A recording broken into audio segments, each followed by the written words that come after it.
Getting started.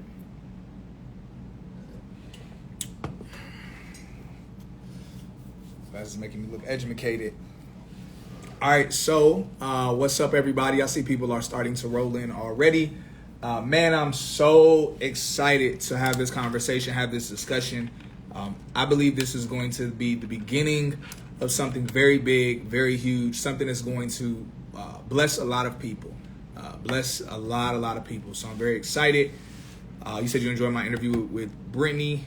Yeah, she's super great people, a super beautiful woman, dope accent. I love those London European accents. It's super cool. Yeah, I'm very excited about this conversation we're about to have. So just to give people a heads up, everybody who are rolling in exactly right now, I'm going to give people a couple minutes to all come in. But as I'm talking through it, for those who don't know what we're talking about, I am going to tell you all the story, literally the story of me going from zero to hero. No, let me stop being corny. No, but I'm going to tell you the story of me basically, me pursuing a career in tech and me ultimately landing a career in tech. Thank you very much. I just got it cut last night. Shouts out to Tez the barber. What's up? So this is about to be big. Let me actually pin the conversation that we're going to be having for those who will be tuning in late, or those who will be coming in and not know what we're talking about.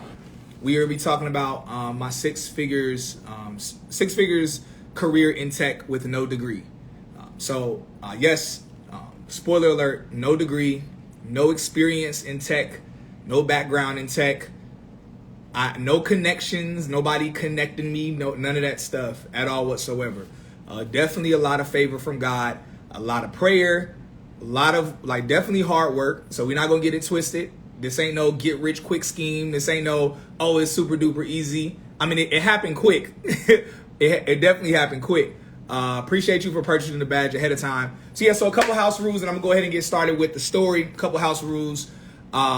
First and foremost, I want to see y'all live in the chat. So let me know what y'all are thinking, how y'all are feeling.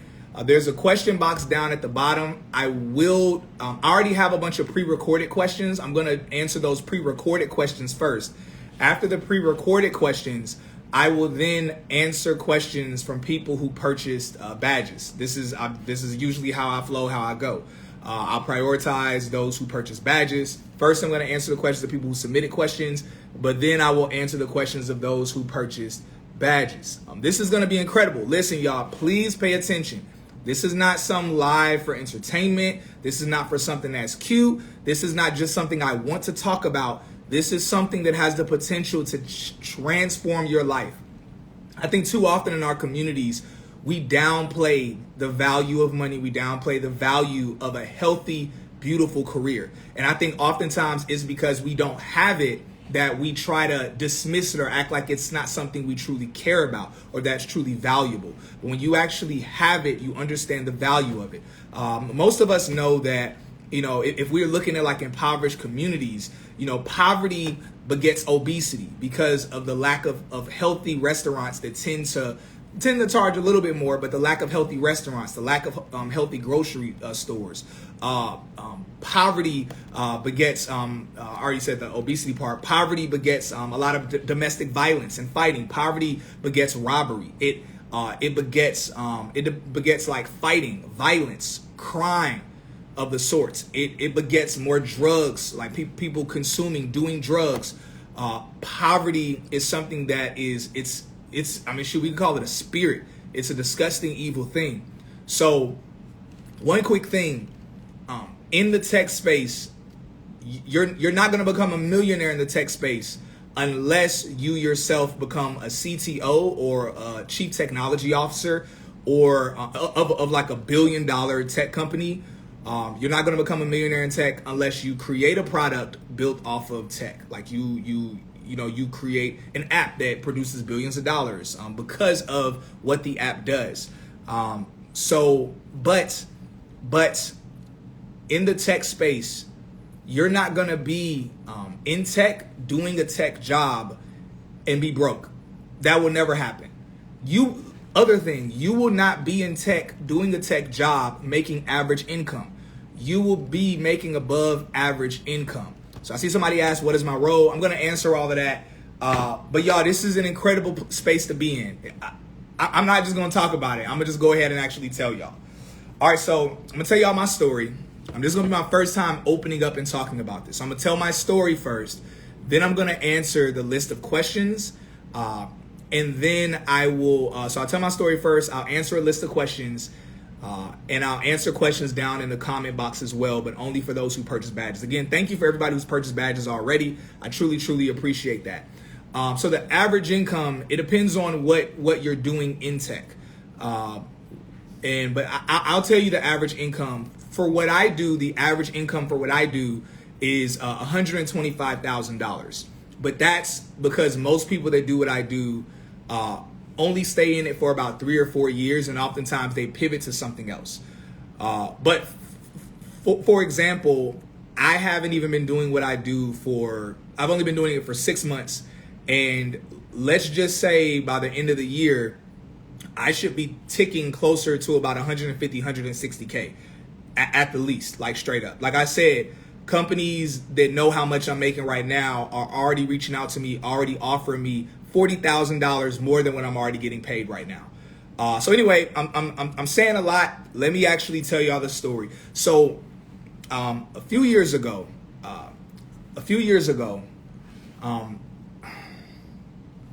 I'm trying to think of where to start. There were different things that happened that made me want to get in tech.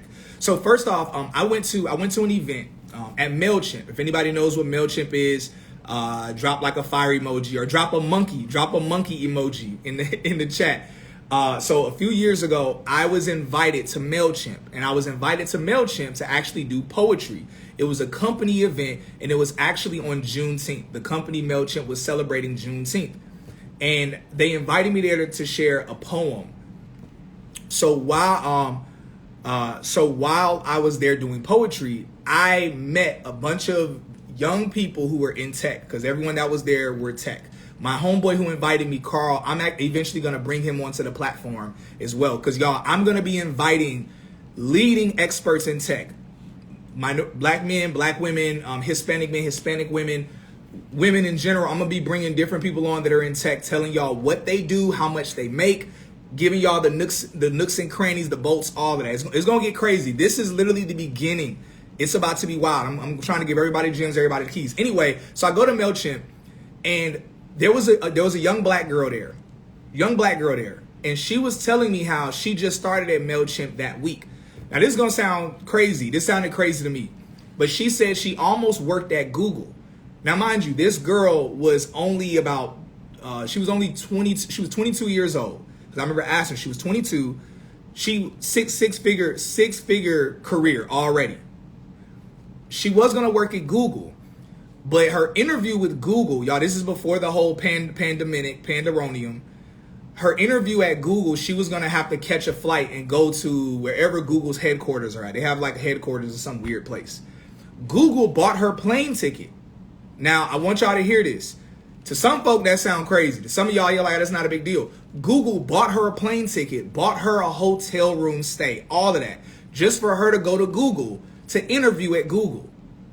Now, I'm saying that to hope this starts laying the breadcrumbs of how tech companies treat people different, particularly depending on what you're doing in those tech companies. So it's one thing if you're working in Amazon warehouse. It's a whole nother thing if you're working AWS and you're a sales engineer like what I do, or you are you're a developer, or you are even a product manager, specifically at AWS. They treat you entirely differently. But anyway, with the story, Google invited her to their state for an interview. They bought her a plane ticket. They bought her a hotel room. She gets to the airport. Now, I want y'all to hear this. She gets to the airport to fly out to Google and realizes Delta says, yeah, there's no reservation for your plane ticket. She calls Google, and Google, the team says, oh, wow, we made a mistake. We booked your ticket for the wrong day. We'll get this fixed right now so you can fly out here and interview with us. She gets off the phone. She's upset. She calls them back. She says, never mind, cancel it. I'm just going to work at MailChimp. To Google, she said, bump. They offered her $130,000. MailChimp was offering her only $115,000. But now the purpose of this story is to start laying the breadcrumbs. When she told me this story, I had never heard of a young black person, especially a young black woman, talking so boldly like, oh yeah, nah, they offered me this money, but because they inconvenienced me, I said, nah, bro, move out the way. I'm gonna go ahead and work in MailChimp. I'm gonna just stay here in Atlanta. I'm not gonna move out there. Now, this is the beginning. Look, I have 1,000 stories like this. I'll give y'all one more story. And y'all, the stories I'm telling y'all, I'm eventually gonna bring these people onto my platform. I'm gonna interview them. I'm gonna let y'all ask them questions. I'm going to bring on hiring managers of tech companies. I'm going to bring on seniors of companies that can tell you what their company is looking for, specifically in future new hires. So that way y'all can get those resources and get prepared. So that way you have exactly the keys that you need to be, so you're not just knowledgeable, you know specifically what position these companies are about to open up for, and so that you'll know what to prepare for specifically. Because you could jump out there and study all these random courses and everything, and then go to a company and they'll be like, we don't care about none of that. So anyway, so that's one story. I'm gonna tell y'all the second story. Now this dude is my homeboy. He's a homeboy of mine. This dude, he's worked at Sprint, he's worked at AT&T, he's worked a bunch of different places. Now he's a developer, he's a coder. He's a young black man, lives here in Atlanta. So I'm gonna tell y'all two stories with him. The second story was a straw that broke the camel's back. So the first story with him is that Tesla, Elon Musk's company, Tesla, hit him up. They offered him a position to work at Tesla. The position, and this literally just happened 2 years ago. They offered him a position to come and work at Tesla, but he was gonna have to move out there to Cali. They offered him it was $140,000. Now, mind you, he's my age or a year or two younger. They offered him $140,000. This is what he said to the interviewer, to the recruiter, and I saw the emails. He showed me the emails while he was laughing about it. He told his response to the recruiter. The recruiter said $140,000. He said, "Bruh, I'm not taking that kind of money living in Cali. What are you talking about?" Literally, I saw the email. So then the recruiter was like, well, how much do you want? He tells the recruiter, he's like, he says, I want, he said he wanted $200,000. The recruiter tried to spin it and tried to say, well, you know, this is a great opportunity to work at Tesla, to work at Elon Musk, what he's building. My homeboy, a black man, and some folk who ain't black, any of my followers, that are my white skin followers, I love y'all. To some of y'all, you might not understand why this is a big deal, what I'm about to say. Some of y'all will get it, some of y'all won't. But understand this, a black man, this was his response to the recruiter. He said, I don't care about no Elon Musk, about no Tesla. He said, I care about these dollars. He said, if you want me, he told the recruiter, and I saw this in the email, he said, don't email me back unless you're talking at least $175,000. He literally said, do not email me back unless you're talking at least $175,000. Then we can talk. Then we can at least have a conversation and see what other benefits. But what's that mean? Then we can make an arrangement. I forget what that meme is, but there's some meme that's like that. Crazy stuff. So look. When he told me, he said that to the recruiter, to the interviewer, I'm thinking, bro, that's so disrespectful. There's no way Tesla is going to allow a black man to talk to them that way, and then they still want you. Nope, that I was wrong. They hit him back up and said, well, how about, I think they offered like a little bit more. It was around like $160,000. They were like, well, how about this much money? He didn't even respond to the email. So again, I'm laying the breadcrumbs, trying to show you what I was seeing. And again, these are just a few stories. I was seeing a crap ton of stories where I was like, yo, not only are people getting a lot more money, the way these companies treat you, the way they are so hungry and desperate for good talent.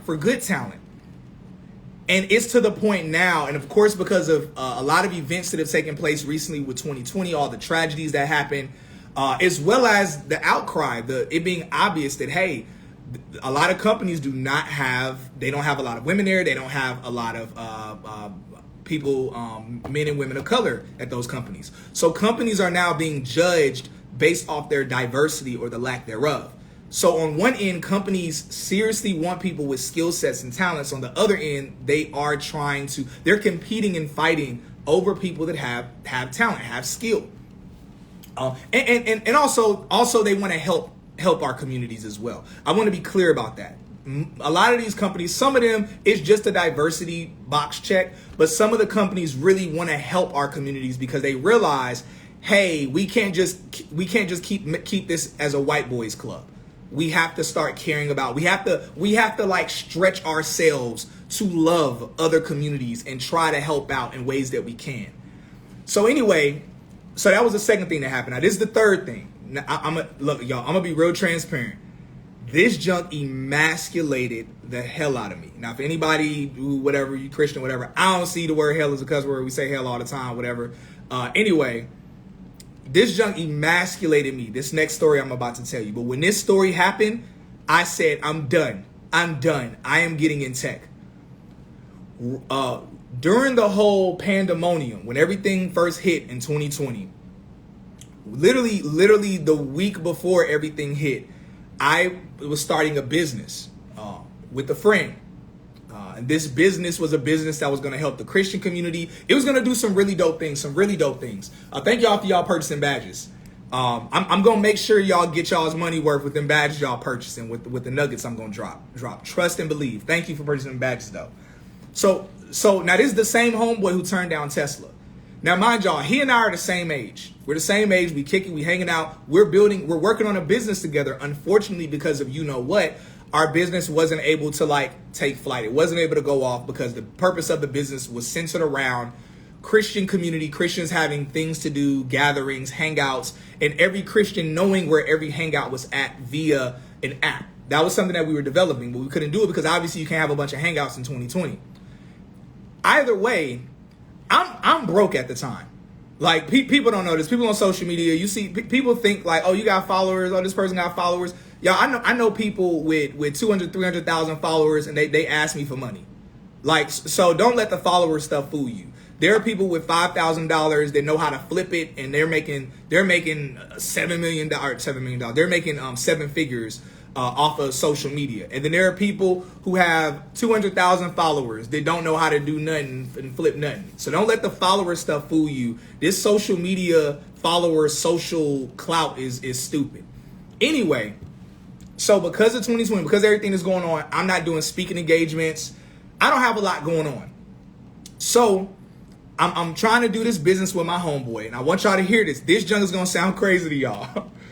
I'm trying to build up this business with my homeboy. He's the developer. Like, he's a master coder. Again, that's why Tesla was offering him all that crazy money. He's a master coder, master developer. I'm an extreme creative. I'm extremely sociable. I'm extremely good at putting together events, functions, gatherings that people will enjoy. This is my background. We're building this business, but because of the whole pandemic ronium thing, it's not able to take off. So, and I'm not able to do speaking engagements. So y'all, I was Lyft driving full time, like straight up Lyft driving. A lot of people didn't know that I was Lyft driving full time. No shame in that. A lot of people don't know you can make a lot of good money off of it. I was making more money than the average American does, but I was Lyft driving a lot. I was Lyft driving about 7 to 10 hours a night, six days a week. And I was during the day, I was doing that overnight. During the day, I was building this business, working on this business. Y'all saw when we were doing the whole trying to do the podcast thing last year, not last year, but in late 2020. And I was, I had a team. It was a team of us that were a part of it, but it was on my back in terms of making sure we had the equipment. Basically, I was running everything, but I had a good crew of friends and great minds that came together so that way we can talk about dope topics.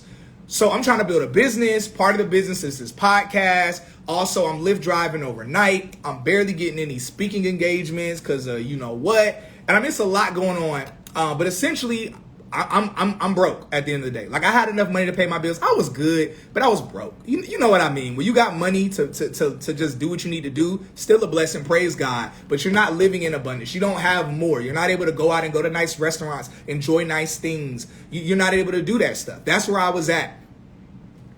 And y'all, this is crazy. I'm about to tell y'all.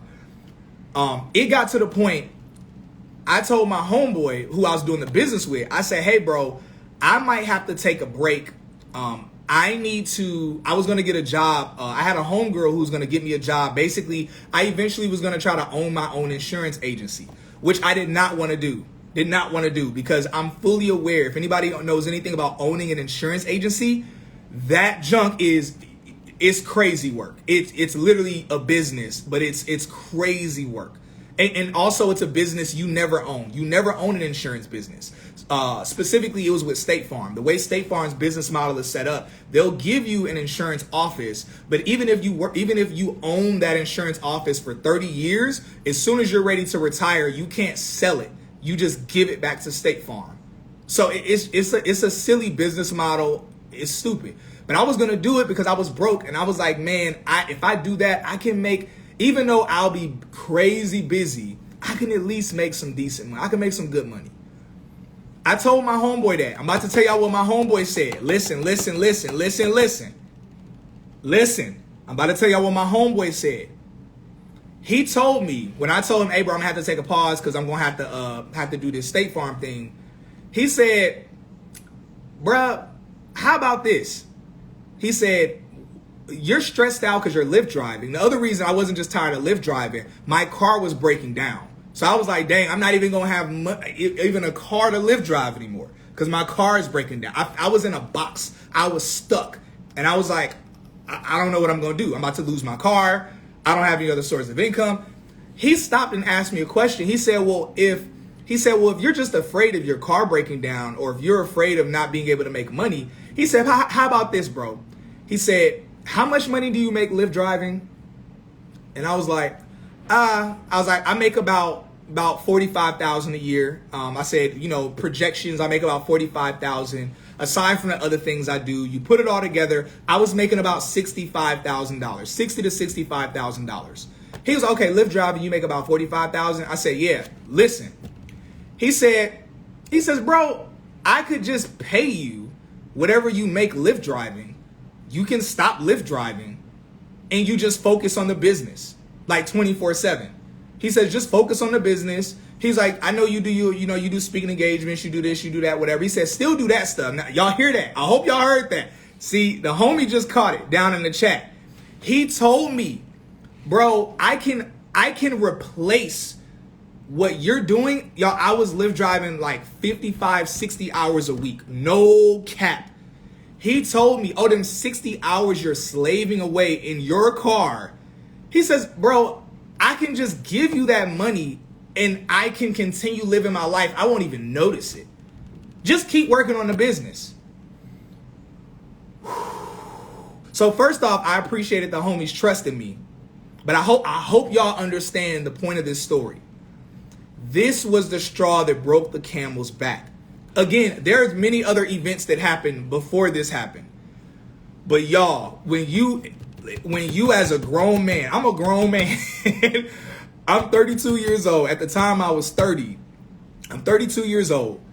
I moved out from living with my family when I was 15 years old. I've been out on my own since I was a youngin', out getting it. To think that one of your homeboys your age makes so much more money than you, and he, because he's in tech, he made so much more money than me that he was able to replace literally just replace everything I did just so I could focus on the business. That was, I know a lot of people saying, oh, that's great support. Yeah, it was great support. I love him. But that's to a man, that's emasculating. And he wasn't trying to emasculate me. I had no beef with him. I appreciated that. But that junk hit me in my chest. That opened my eyes. And what that told me was, Cyrus, bro, what have you been doing with your life?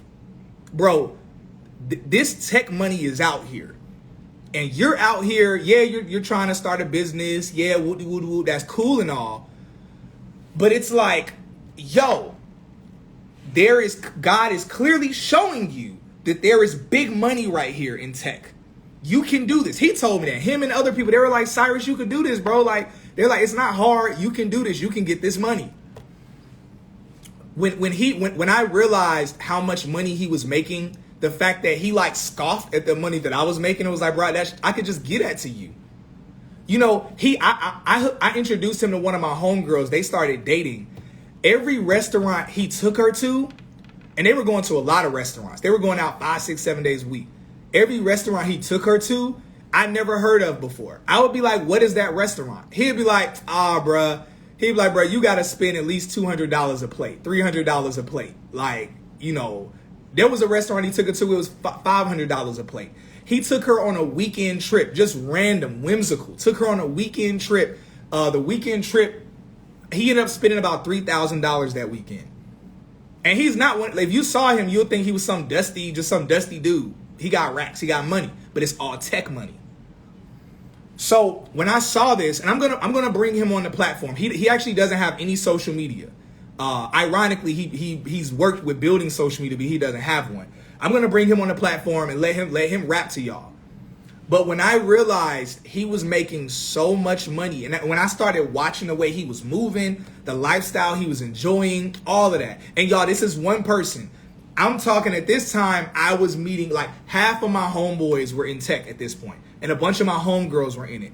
I was realizing, yo, I told him I can't do this anymore. I had to stop the business. I said, I can't do this anymore. I need to get in tech. The reason why is because I realized something. I said, yo, if this business that we're building fails, you're going to still go the rest of your life making $250,000 to $500,000 a year. No matter what, you're already rich. You're going to be rich. But if this business fails, I'm a broke ninja. And I ain't talking about the kung fu type. I'm just straight up. If this business fails, I wasted a bunch of time. I'm literally stuck. I'm literally stuck where I was at. So I realized, no. Bump starting a business. I need to get a skill set, a career in tech, where I can move like I'm seeing all these other black men and black women move, where they're moving with a certain level of confidence. Where when they're interviewing with interviewers, they're not, y'all, when they interview with interviewers, they're interviewing the interviewer in the company more than the company. Like the companies I posted, there are a few companies. I interviewed this week with a few companies. A few companies hit me up, offer me money. I love my company, but I was like, yo, let me talk to a couple of these companies. Let me see what they talking about. Let me see what money they offering. The interviewers are nervous. Like when I'm talking to them, they're hoping that the money they're offering is enough. They're hoping that I would like to work at their company. It's the reverse of what many of y'all are used to experiencing, what many of us have experienced, where we interview and the interviewer is probing us and we're the ones that feel like we're on the hot seat. These companies, they are like, they're like, man, we hope we can get you. So when I saw that level of confidence they were able to have, the level of security, like serious security, because if one company fails, if one company goes awry, you have 10, 20 other companies lined up. I have not applied to another company since I got the offer letter from the company that I work at now. Yet and still, I have had interviews with 4 or 5. Yet and still, I've had at least six or 7 companies reach out, and I've had interviews with 3 to 4 different companies. Never reached out to these companies. When you're in tech, these companies reach out to you. When I was at the tech bootcamp, spoiler alert, I did a tech bootcamp, and I'm going to tell y'all the specific one that I did because a lot of these tech bootcamps are scams. When I did the tech bootcamp, they educated me on this. They said, listen, when you get it, once you get a job in tech, as soon as you get a job, they said between the time you get a job to about 6 months, they said tech companies are going to be blowing you up, trying to offer you more money. It's the reverse. It's upside down world in the tech world. You're not out here begging, pleading, trying to get a job, a high paying job. These companies are hoping and wishing they can get you. So what happens? So that happened. For those who missed it, my homeboy said he could basically replace my income, which was a good thing. But to me, that junk woke me up. I said, bump all of this. So I tried. So I'm going to tell you. So I tried studying. I tried doing coding. He's an amazing coder, amazing developer. I tried studying it. I tried learning it. I'm really, really big on learning things, on studying things. But it just was hard. Like my mind, I just kept failing all the coding tests. So I tried that. I did the whole YouTube thing. I watched countless hours of YouTubers talk about how to get in tech, talk about what certification to get, talk about doing this thing, doing that thing. Then I met people who knew how to code. They already had done coding trainings online. They knew how to code, but they still weren't able to get jobs. And I was like, dang, like, you know how to code, why can't you get a job? So then as I kept researching, kept digging, kept studying, I started realizing a few things. I realized, that tech boot camps were the route to go. Now, I'm going to tell y'all why tech boot camps are the route to go. Then I'm going to continue telling you the boot camp that I went to, what the process was like, all of that. So I have a few friends some friends that work at some tech boot camp companies. Right now, companies, I'm actually probably laying more on y'all than I meant to, but I'm gonna lay this on y'all anyway. Right now, companies are not waiting for people to get 4-year degrees before they can hire them. Companies these tech companies are moving. Everything today is about fast. They're moving. These companies are trying to build, trying to grow, they're trying to hire. So what ended up happening is that traditional college and universities, they're like, oh yeah, we'll teach you how to do this thing, but it's going to take you 4 years to learn all of it. These tech companies are like, bro, we don't have time to wait 4 years.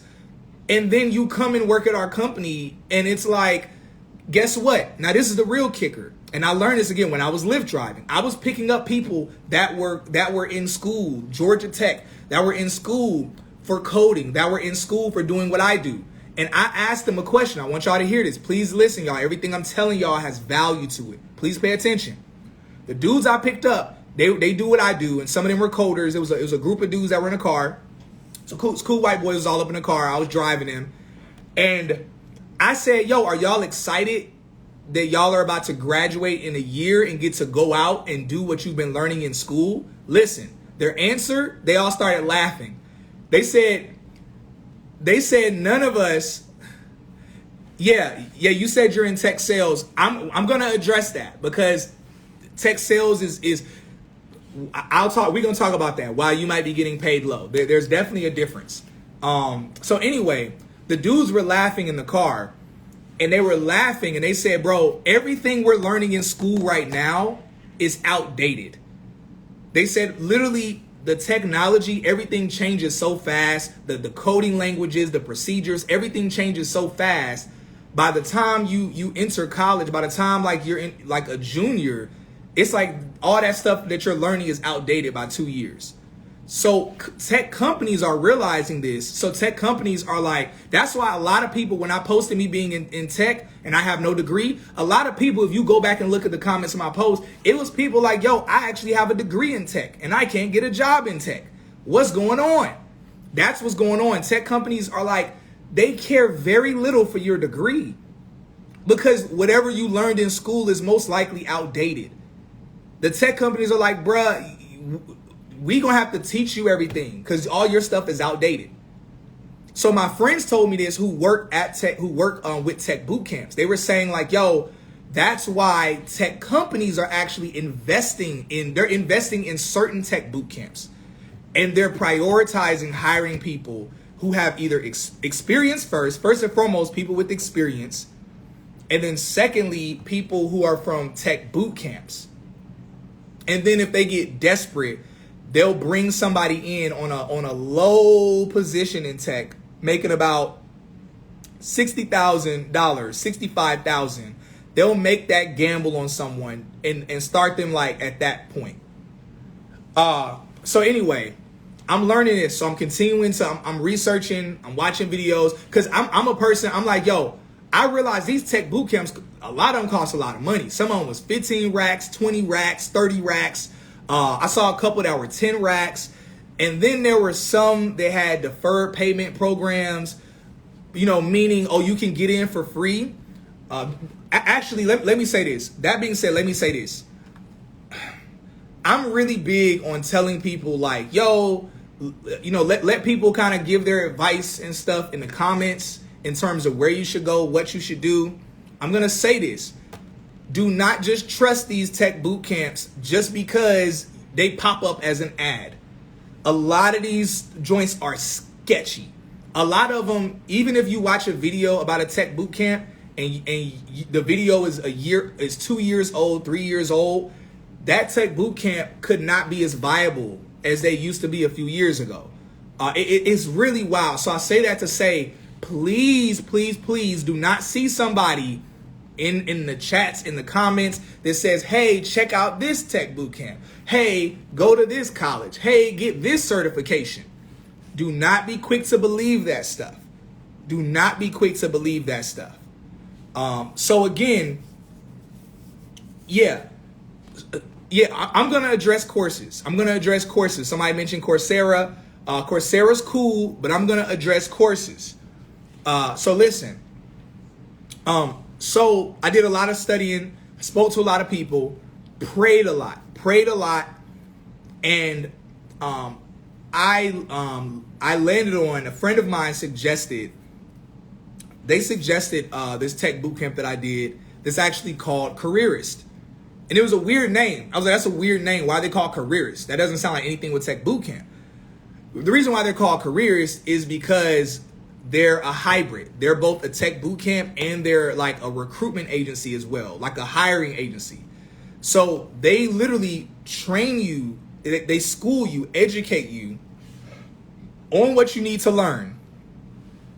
And y'all listen.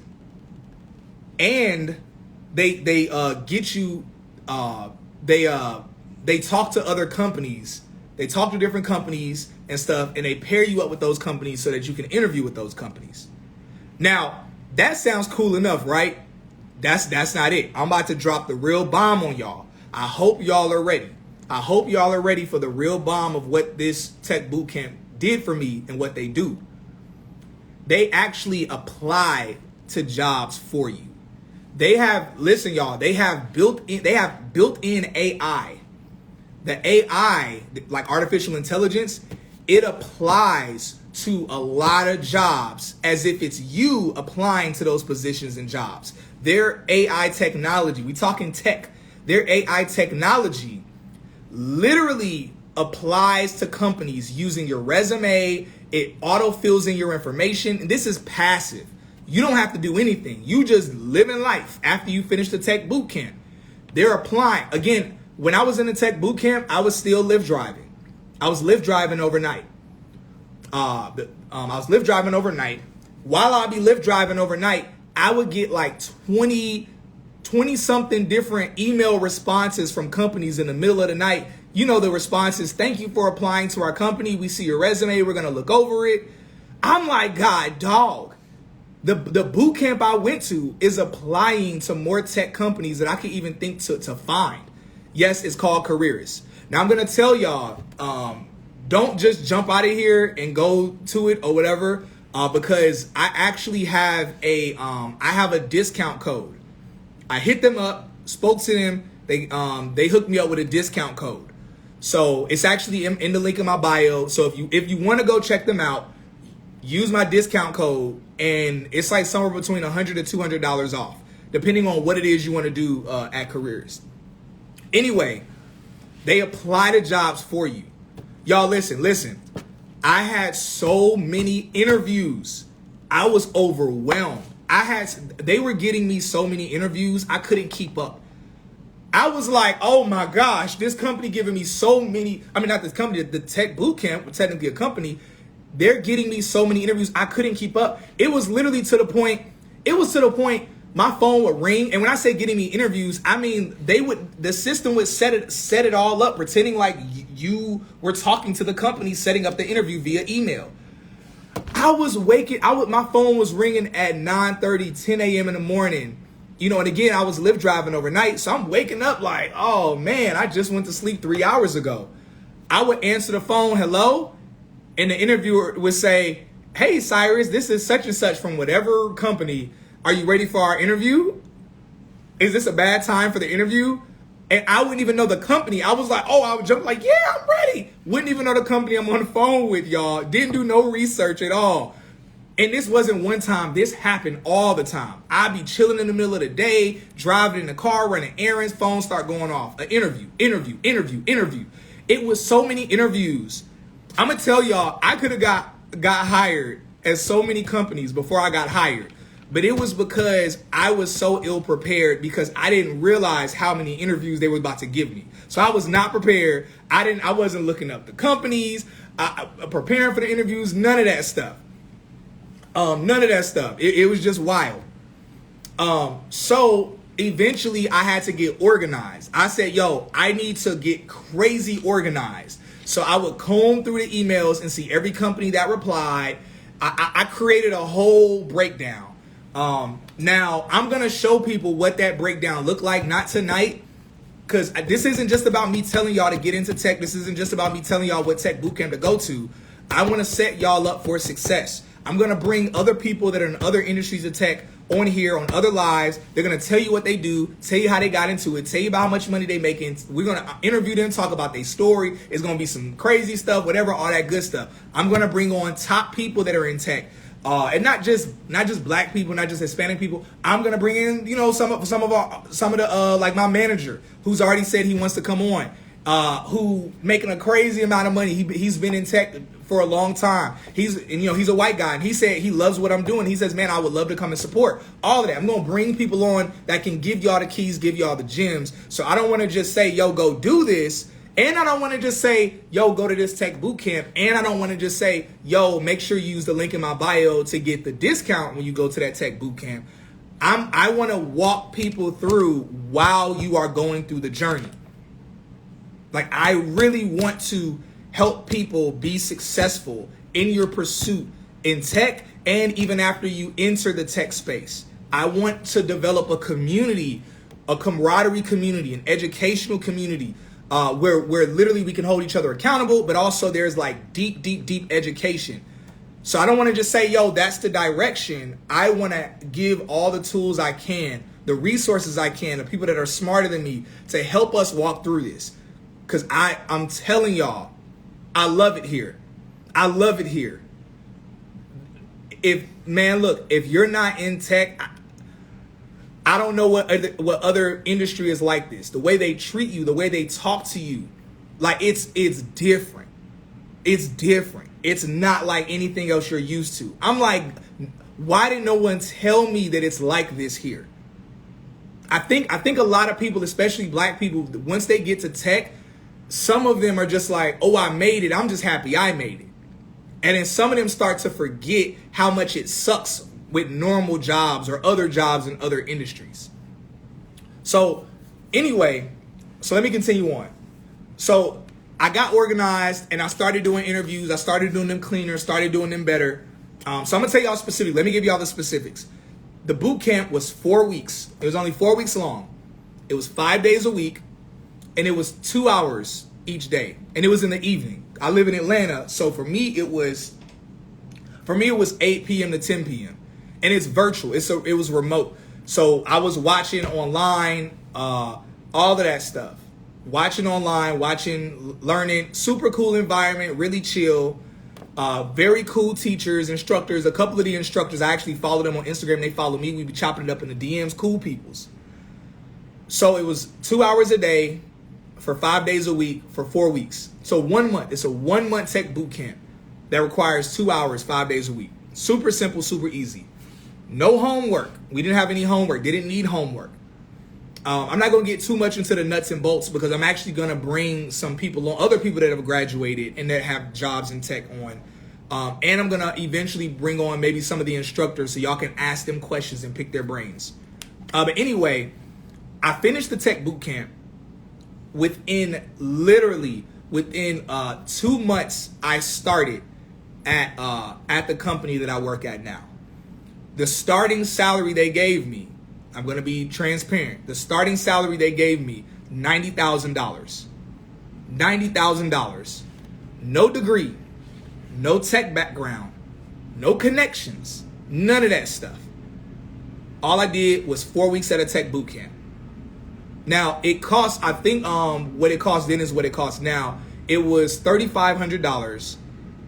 I paid for that, whatever. I drove extra to make sure I could pay for that and still cover bills and stuff. But it was $3,500. Y'all, my first paycheck paid for that. My first paycheck in tech, it basically covered that. I mean, it was short like a few $100s. But it's like, so I say that for anybody who's like, oh man, $3,500, that's crazy. Yeah, what does that mean if your first check covers that when you get in tech? So I graduated 8 weeks later. 8 weeks later, got a job.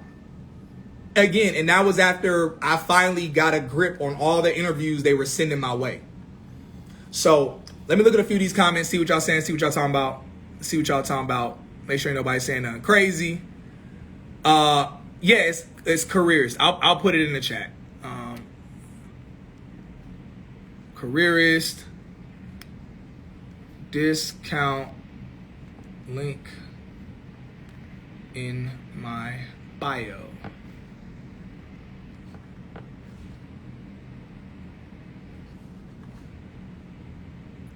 Y'all going off in this chat. It's hard for me to even pin this comment. Yeah, so there it is. Careerist, discount link in my bio. So man, please do it. Do that, John, ASAP. It's good. It's worth it. It's worth it straight up. And again, I'm going to bring other people on that have done the program as well. So y'all are listening to a lot of other tech boot camps. Listen, there are other good tech boot camps out there.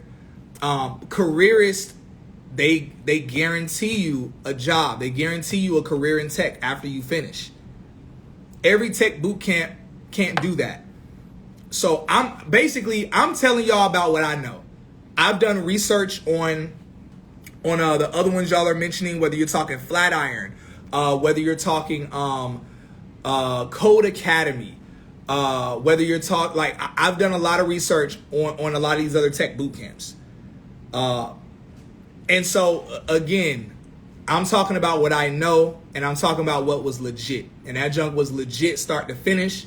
They did what they said they were going to do, and it was money. And it's been money ever since. And guess what?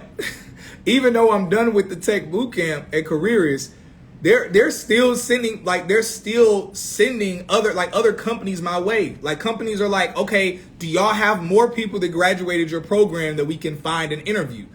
And Careerist is like, yeah, they gave them a list of other people who graduated the program, including myself. And some of those companies have been hitting me up like, hey, we know you have a job already, but we see you graduated Careerist about 7-8 months ago. Could we interview you? So I'm sharing all of this to tell you, man, this junk is fire. This junk is dope. So somebody said, what do I do exactly? My job is called a solutions engineer. Solutions engineer. It's also called a sales engineer. It's also called a technical pre-sales engineer. It's like 1,000 different names for the same thing. But essentially, people hear sales and people are like, oh, like, are you a salesperson? No, I'm not a salesperson. People hear engineer and they're like, oh, do you have to be good at math and science and all of that? Nope. I'm once math becomes algebra and it starts adding letters and numbers mixed together, I'm checked out. I'm checked out, bruh. I'm regular division, regular multiplication. I'm fired at that stuff. But once it start getting wonky and crazy, I'm checked out, bruh. You know, the science stuff. I love science. I love nature. I don't know nothing about no coding. I don't know how to code anything. I don't know anything. I understand coding. I can tell you what coding is and what it does. I don't know how to code a doggone thing. My manager, who's making about a couple $100,000 in tech, does not know how to code. He does not know how to code. When he interviewed me, and I told him in the interview, bro, I'm gonna be real with you, I don't know how to code. He said, that's cool, because I don't know how to code either. Then we both bust out laughing. But guess what? he does what I do, and he's gotten promoted about 3 times in what we do. So I'm going to answer the question. So the company that I work at, I'm going to say a couple things about the company I work at, then I'm going to actually pull up questions to answer questions. So I want to tell y'all, because I want you to understand it's not just the money. The money's dope. The money's good. But I want to tell y'all about the culture at a lot of these companies. Not every tech company, but a good portion of these tech companies are like this. It's normal for them to be like this. First off, they pay for my gym membership. The gym membership I have that I've been had, they were like, yo, yeah, we pay for your gym membership. My Wi-Fi that's running on everything, my Wi-Fi, they pay for my Wi-Fi. And they told me to get the most expensive Wi-Fi I can find to make sure everything is up and running and honky-dory. My laptop, my computer, the webcam, they literally said, choose what computer you want, Mac or PC or Windows. They're like, choose which one you want. Choose which webcam you want. My monitors. I got 2 monitors right here. I look like weird science out here. Like a whole super tech nerd. They paid for it. The desk I'm leaning on, they paid for it. The chair I'm sitting in, they paid for it. They paid for everything that y'all can't even see except for the lights that are shining down on me. They paid for it. And this ain't they took it out of my check. This ain't that bootleg stuff where like, oh yeah, we gonna pay for it, we took it out your check. And this ain't no bootleg. If I quit the company, they gonna be like, oh, you gotta give us our stuff back. This ain't none of that either. This ain't none of that. This ain't, oh, if you don't send us our stuff back, we gonna take it out your check. This ain't none of that stuff. This ain't what we used to. This is different. Wi-Fi. They pay for my gym membership. What else? There's a few other things they pay for. Oh gosh. Like they pay for so many things. Oh, if any time me and my employees, so first off, people want to know I work remote. This is my desk. This is where I work from. I've never met any of my employees in person. I've never met any of my coworkers in person. Never. I've never met none of them in person. Even the interviews were not in person. Everything was virtual. I've never met one person that works in my company. But I'm here. Nobody's looking over my shoulder. They don't hit me up. Hey, Cyrus, are you doing your job? Are you doing your work? It's none of that stuff. It's chill. It was so weird when I started doing this. I was like, y'all just trust me? Like no one's going to hit me up and see what I'm supposed to do? Yeah, all of that. The 401k, the insurance, the benefits, I almost feel like that stuff is standard, basic with just a good company. I'm trying to list the things and I'm like, yo, these are different. I've had tech companies hit me up trying to poach me from my company. Part of their benefits say, yo, they will give you a monthly stipend to have a cleaning crew come through and clean your place once a month. There are tech companies out here that will literally, they own apartment complexes. Listen, y'all, there are tech companies out here that own apartment complexes. And if they hire you, if you want to live near the tech company, you can stay at these luxury apartment complexes and either pay nothing or pay about half of what you would have to pay. There are tech companies that do child care for all the women who have children, and you're like, oh man, it's hard out here, paying for child care. That's legit. Tech companies, many of these tech companies either pay for your child care, or many of them, if you're working on site, they have daycares inside of the buildings. Your children literally go to work with you. You drop them off in the daycare. That's your company's daycare that they have in the building. This is and this isn't new stuff. They've been doing this.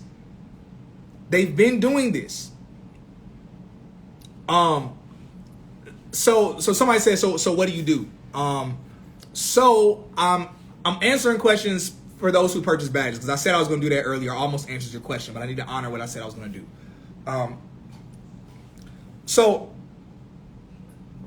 they pay for other stuff too. I honestly can't even think. I didn't write this down. I'm just literally just talking off the top. I'm talking off the top.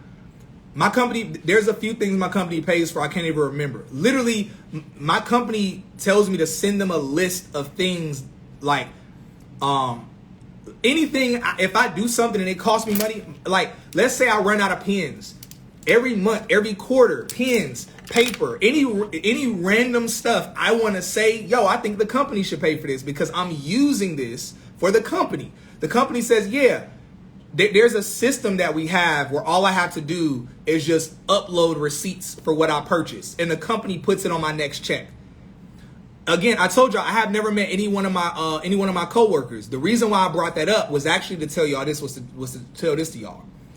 If any of my coworkers and I have 2 coworkers that live here in Atlanta. The rest of them live in Texas. They live overseas. I got coworkers that live in South America. Literally like with deep accents. Like just literally, I have coworkers that just like started learning English about 2-3 months ago, and whatever. But anyway, my coworkers that live here, I want y'all to hear this. If my coworkers and I want to go out for food, drinks, the company, it's on the company's tab. Literally, the company, they say, yo, just send us the receipt and we write it off as a company expense that y'all were out as coworkers, enjoying each other's time, building camaraderie as a team. Y'all hear that? Imagine you and your, I know a lot of folk don't like to link with their coworkers, but if you know you about to get some food and a couple drinks on the company tab, you might be like, hold up now. You know what? I actually think I might want to kick it with my coworkers. Straight up. So I'm really trying to drop this on y'all. Why am I saying this? I'm saying all of this because I'm trying to get y'all salivating. Because some people like, yeah, money. Yeah, 120, 130, 140,000. That's nice. But some people care about the freedom, the luxury to work from home. Like me. I don't have no morning traffic. What is morning traffic? What is driving to work? That's the ghetto. I'm being extra now. I don't have to drive home from work. None of that traffic stuff. Praise God. My neighborhood is building a gym. When the gym is done, again, my company pays for my gym membership. But when my neighborhood is done building this gym, I won't even have a reason to leave my neighborhood during the weekdays, because the only reason I leave my house now during the weekdays is when I go to the gym in the mornings. When the gym is here in my neighborhood, because I work remote, boom, I'm gonna go to the gym. Literally, it's right there. I'm looking at it right now. I'm looking at it down from the balcony, and it's from the company. It's from what they do. So they do all of that. They do a lot more. The average, let me tell you this. I'm saying these things that I want y'all to salivate. I want y'all to be like, I want y'all to realize what I've realized here. I want y'all to realize this. The average, so that the average income in America in general, whatever job you're working, the average American income is outpaced by inflation. The average American's pay went up $2 between 2021 and 2022. But inflation went up about $4 or $5. No, my bad. Let me be specific. I said dollars. I mean percentage. The average American's income increased about 2% between 2021 and 2022. But inflation itself outpaced it by 4 to 6%. You are literally getting broker working at most companies, even if you're getting a raise every year. But that's not for tech. When you're in tech, the average income in tech, and I want to be specific, I'm talking about more so tech jobs, not just working at a tech company. First off, it is better to work at a tech company than to work at any other company. Because even at my company, they have like customer service reps. They call them something else as customer success people. Even those people making like $65,000. So compared to if you a customer service rep at a other kind of company, you'll be lucky if they pay you $35,000, $40,000. That's just what it is. You said if you are a sales engineer, I think you're doing a good job right here. Yeah, thank you. So I lost track of where I was at, what I was getting to. So anyway, there's a lot that my company takes care of, a lot that they do, a lot that they cover. I want y'all to be salivating. I want you to, so this is what I was saying. The average American income went up 2%, goes up 2% every year, whereas inflation always outpaces it. When you're in tech, your income growth averages at about $25,000 extra per year. So if you stay at a company, let me be clear, if you stay at your company, on average, your income is going to grow $25,000. You're going to get a $25,000 bump every year. Now, if you're jumping companies, if you're going and moving to different companies, then your average income actually goes up about $40,000, $30,000 to $40,000. So for example, what are y'all talking about? You're saying don't be ignorant. That's just his title. I don't know what y'all talking about. If you're a sales engineer, I think you're doing a good job right here. A sales engineer, we don't sell anything. That's what I'm trying to tell y'all. Y'all are, I don't want to come off talking like I'm arrogant, like, oh my God, why would you think that? If you're not in tech, you don't understand like how things are different here. The titles really don't make sense. I'm a sales engineer. I'm not a salesperson. I don't do any selling. I don't find customers. I don't pitch to customers. I don't do none of that stuff. And I know somebody's like, oh, well, what do you do exactly? I'm gonna do another live. I'm gonna bring another sales engineer on. We'll chop it up and break down to y'all what it is that we do. It's gonna be a cross-examination, an interview. They work at a totally different company than I work at, but they're also a sales engineer. Their starting pay was $100,000 at the company they're at, and they did the same tech boot camp that I did. It's a dude that I know. But stop, please don't nobody in the comments. If you don't know about this, don't start throwing out claims and stuff like, oh, sales, so who you salesperson? I'm not a salesperson. Sales engineers are not salespeople. I'm gonna be real with y'all. My company knows this. I don't even know how much my company's products cost. My company's a B2B company, business to business company. The company I work at is called Dialpad. It's in my bio. You can click on it. You can look them up. My company has a $2 billion valuation, and it's about to pump up even more. The company is blowing up. I don't even know how much my company products cost. That's how little sales I do. I don't do anything with sales. I'll talk to customers, but I do what's called, that's why one of the other titles for it is solutions engineer. I basically I can't even get into it because I don't have the time to talk about it. And I'm not prepared to talk about this. But I don't even know how, customers don't even ask me how much our products cost because they know that's not my job. I don't know how much our products cost. I don't sell stuff to them. I don't even know when customers bought something from us until after it's announced that customers bought something from us. I'm like, oh, cool. I see an email. That's dope. We making money. Boom. Let's keep going. Let's get this money. Let's keep going. Other than that, I don't do no sales. None of that. Don't get it twisted, y'all. I'm telling y'all, the titles are weird. The tech space is different. Please don't take other thinking and try to apply it to the names and the titles of tech roles. Just don't do that. Because it'll mess your head up like it messed my head up. Anyway, man, it took me way off course. I went way off course just with that. So company's great, beautiful company. I want y'all to be salivating, knowing what's in this tech space, knowing it's dope, knowing it's different, it's beautiful. The average income goes up $25,000 a year when you're in tech. If you're jumping companies, which a lot of people in tech do, they stay at companies that average about 1.5 to 2 years. When you jump companies, your income actually goes up about $30,000 to $40,000 a year. Every single one of my friends that are in tech, every single one of them, and I could list a lot of them, and I'm gonna bring them on here and interview each of them, so y'all know this ain't just me talking. Every single one of them, when they got either a job offer or when they got a promotion, it was a $40,000 promotion. You get promoted way faster in tech. For example,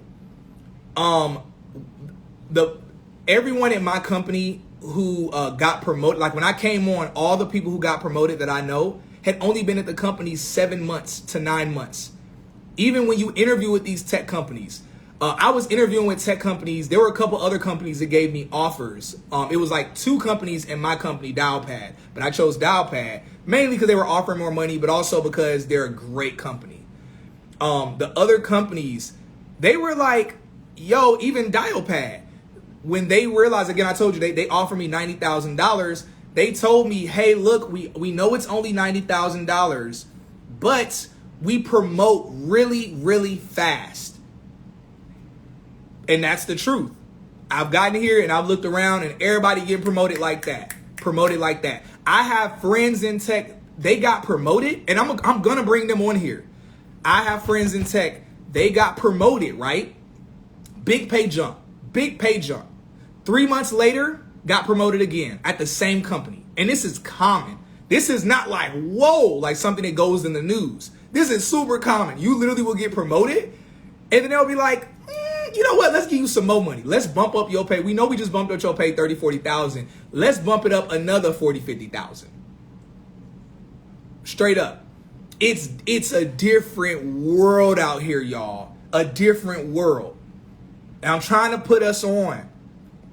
One of the reasons I'm trying to put us on is because tech companies are booming right now and they are hiring like crazy. The average American income right now is roughly $50,000, $45,000 to $50,000. The average pay in tech is somewhere between $90,000 to like $120,000, especially depending on where you're at, what you're doing in tech. Listen, pay attention. As more people are entering tech, that'll mean more people that are making like crazy money, good money. As that happens, listen, the cost of living is going to go up because there are going to be more people with more money. When more people have more money and they're spending more money, they're buying more houses, buying property, they're buying stuff. Because the demand of products have gone up, the cost is going to go up. But what happens to everyone who's not either in tech, a lawyer, a high-paid, someone with a high-paid nursing, something in nursing? When you're not in these industries, you're not an engineer, you're not like in some high-level science. What happens to you when you're making $30, $40, $50, $60,000, $70,000 a year is now you're priced out of the game. And who are the people who are the lowest earning people right now? Black people. We know this. I'm not telling y'all nothing new. And I'm not saying this to beat us up. I'm saying this to paint a picture. The average black person makes, the average black woman makes roughly about $37,000 a year. The average black man, last I checked, and the last time I checked this was about 2 months ago, the average black man makes about $42,000 a year. So on average, we already make less than the average of $50,000. The average is ticking up quickly because so many people are getting in tech. So before we know it, the average American income is going to be $70,000, $80,000, $90,000. And if we miss this boat, what do you think is going to happen when the cost of everything is adjusted for people who are making on average $70,000, $80,000? And we are, and when I say we, I'm speaking like most of us, are just making $50,000, $60,000. Man, this is what led me to say, yo, I really, really, really, you said, yep, unless you're in trucking too. All right, I don't know if you're talking about, and I want to clear these things up. I don't know if you're talking about being a truck driver or being a owner of trucking companies. I know I have friends that own trucking company businesses. Those are not safe businesses to own. Look, y'all, just research. You could just Google YouTube, whatever. How inconsistent the trucking industry is. It's incredibly inconsistent. That is not a good industry to bank on. Now, look, I say this to say, if you want to do trucking, do trucking. I'm not slapping anybody's desires, careers. Bro, do that stuff. What I'm telling you is that you ain't gonna go wrong if you bet on tech. You're just not. Unless you're doing some weird offshoot tech role that's not in demand anymore and is becoming outdated. That's why programs like the one that I did, Careerist, they only train you in tech positions that are still relevant and that are becoming more relevant. That's why I'm telling y'all about this program. Y'all, anybody who knows me, you know I do research. I'm really weird about stuff. I try to do, and I don't ever get everything right, but I'm really weird. I don't like talking about things where I don't really fully know, because I guess part of me is that I don't like being embarrassed or somebody checking me. I'm humble enough to admit when I'm checked, most of the time, I think. Nevertheless, when I'm talking about something, I'm a Christian, I'm a believer. I'm a believer. With that, the Bible talks about making sure that you are, it talks about in different scriptures about making sure that you're well studied, making sure, like God judging you if you're an improper teacher, saying everyone should not be a teacher. That was speaking primarily in the spiritual sense, you being a pastor, you being a prophet, you being someone that's in lay ministry where you're in leadership. But understand that those words reign true for anyone in any teaching position. So I make sure that I'm studied well enough to make sure that I'm well equipped when I'm discussing and talking things and educating folks. So I want y'all to understand that. I want y'all to understand that. So look, I'll say this. I'm gonna bring different people on, and I'll even say, look, Google how much a solutions engineer makes from the start of their career all the way to 5 years later. You know, for people who want to know, because everybody's like, how much this, how much that, whatever. You can look this stuff up, but you don't have to, because I'm gonna bring people on the platform week after week, and they're gonna tell you about how much they're making.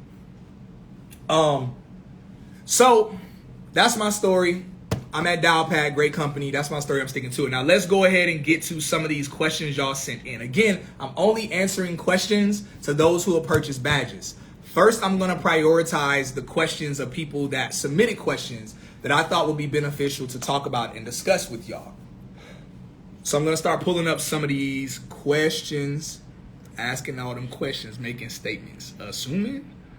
Boom, boom, boom, boom, boom. All right, I'm just going to go through the list of all these questions. Start at the bottom. All right, so how long does it take? Somebody's comments in the way. All right, how long does it take to gain the knowledge in tech, then work in the field? So if you're talking about, if this question is talking about the tech bootcamp that I did, or what I had to do to become a sales engineer, it was 4 weeks. It was a 4-week program, 1 month, 2 hours a day, 5 days a week.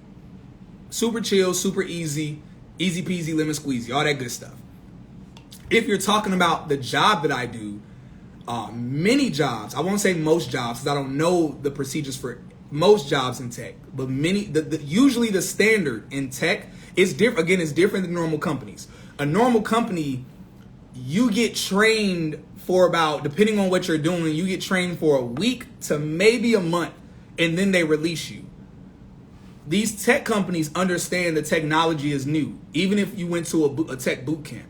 So it's on average a 3-month training process. So for example, with my company, not just my company, every company I interviewed with, when they told me their process, if they hired me, they say, yeah, it's a 3-month training process. The reason why is because they want to make sure you really know how to do your job. Unless you go into some rinky-dink back alley startup tech company that don't know nothing about nothing. And there's a lot of them out there. I interviewed with a tech company yesterday. And I told the dude in the interview, like, bro, no, that's not even what the role is. What are you talking? And I said this on the interview. I was like, what are you talking about? That's not what that is. And he was like, oh, well, yeah, you know. And I was like, dude, that's not what that is. What are y'all doing here? And again, when you're in this space, you realize how you can communicate. And I wasn't rude to him. I was being straight up. And I was like, yo, I respect it. It's not your job to know that. But I'm just telling you, I don't know why they having you recruit people and they telling you that it's this, but it's not supposed to be that. I was like, I respect it though. It's your job. Whatever. Cool, whatever. Anyway, so on average, it's usually about 3 months that you're getting trained because they want to make sure that you're well equipped to do your job. And that's what it is. That's what it was in my company. Standard, 3 months. Now, I started working. So literally for about 2 months to 2.5 months, it was like I was in school at my company. I literally was sitting at my desk. And again, it wasn't no big brother. They didn't have me watching tutorial videos. It wasn't somebody coming on teaching me how to do this, teaching me how to do that. They literally gave me resources and said, yeah, just study what you want to study. And they said, if you have any questions, hit us up. And they really meant that. I was able to hit them up, talk to them, chop it up with them. I'd be like, yo, what's up with this? What's up with that? It was easy enough, simple enough that by the time I was about close to 2 months, I was like, yo, I felt bad. I felt like I was being lazy. I told them, I was like, yo, like, I feel like I should know more. Like, should I start working now? And they were like, no, we don't expect you to start working for like another month. You're good. Literally, my schedule on my calendar while I was sitting down was, they would be like, yeah, do you want to shadow somebody? Again, virtually, shadow them from my computer. Yeah, do you want to talk to somebody? If I didn't want to, I didn't have to. But of course, I want to do my job well, and I don't want them looking at me thinking I'm just trying to get this money and not do no work. So I was doing work, learning, growing, all of that. But I'm still learning at this job. I still 50% don't know what I'm doing, and it's totally fine. The boss, the manager, everybody's like, yeah, it's a lot of stuff. That's what tech is, because it's always changing. Tech is different than a normal job. This isn't a job where you learn it and now you just know how to do it. Nope, because every single day the technology is changing, it's evolving, it's new. So it creates this funness to it where it's like, ooh, it's new, it's fun. Oh, they changed that, it's different. So you're always learning, always growing. And that's why it keeps your mind sharp. You gotta stay on your toes. But it's fun, but it's also cool because stuff is changing so much that if you messing stuff up, if you fumble the bag, y'all, there are so many times I hit up my supervisor, or not my supervisor, my manager, because I don't have a supervisor, I don't have supervisors. But I hit up my manager, I hit up people on the team that's been there, and I'm like, hey, look, bro, I just jacked this junk up real bad. And they'll bust out laughing and be like, all right, cool, what is it? And we'll just kind of chop it up, talk about it. We talk about what we doing this weekend, like just real chill. No one's like, Cyrus, you've been here 6 months. You don't fully know your job yet. They like, bruh, they're like, I've been here 3 years and I still don't know the job. And we laugh about it straight up. Because it's changing so much. Even my manager, who's been a sales engineer for about 8 or 9 years, literally, I corrected him on something about 2 or 3 days ago in front of a bunch of people. It wasn't embarrassing. It was somebody asked a question in a group chat, and I answered the question in our group chat, like Slack. My manager answered it. I corrected him. And he was like, yeah, the reason why he was wrong is because that's changed. What he mentioned was a little outdated. They changed it about a month ago. I knew that he didn't. He hit me up and thanked me. He said, bro, shouts out to you. I appreciate you making sure you're on top of your A game and keeping everybody on their P's and Q's. It's so different out here. Like, I can't even begin to tell y'all how different it is. Nobody's checking on me to make sure I'm doing my work. They check on me to make sure I'm good. I was in the middle of the day. In the middle of the day, it was about 2:30. I wasn't supposed to be done working until I had stuff on my calendar to keep working until 5:30. I hopped on the thing with my manager. We were talking about something. He was like, dude, you look tired. He was like, what's wrong with you? And I was like, man, I got about 2.5 hours of sleep last night. He was like, why are you working? He was like, do you want other people to take over your calendar and other people do your work for you? And I was like, nah, bro, I got this. I'm a G. He was like, you don't have to be tough. Like, we got this, straight up. I'm going to tell y'all straight up, man, I'm going to be very vulnerable real quick. My father passed recently. My father died recently. And I announced to a couple people that he passed. And they were like, why are you working? They were like, what are you doing? They said, no, log off. And I was like, well, no, I have to do this and do this. They said, no, bump that. I said, well, okay, let me hit a couple people up and see who could take over my workload. They said, don't worry about that, dude. They said, you don't have to do that. And I was like, okay. I said, well, all right. They said, yeah. I said, okay, I'm going to take the day. I said, I'll be back tomorrow. They said, dude, take the rest of the week. They said, take the rest of the week. And they said, hit us up Monday and let us know if you're ready to start back working. Different. still got paid everything. And y'all know how it is at a lot of these companies. You say something like that, first off, the process, the procedure stuff you got to go through, and then it's like, oh yeah, you can take a 1 to 2 day leave, but that's it. They're like really not. They like, yeah, we're sorry, but yo, you got to come back to work. Where you at? They were not like that at all. And this isn't just my company. Again, this is many other tech companies. This is consistent across the board with friends and colleagues that I talk to. So thank y'all. I appreciate the condolences and stuff. Yeah, he actually passed. I hadn't seen him in person in about 7 or 8 years. We hadn't talked in a few years, and we literally had just reconnected. And I actually was about to go see him in a couple weeks before he passed.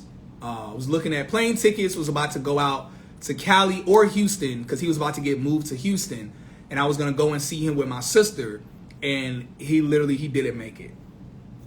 But unfortunately, I wanted to see him and tell him about like, yo, I'm in tech, I'm making good money, God is good.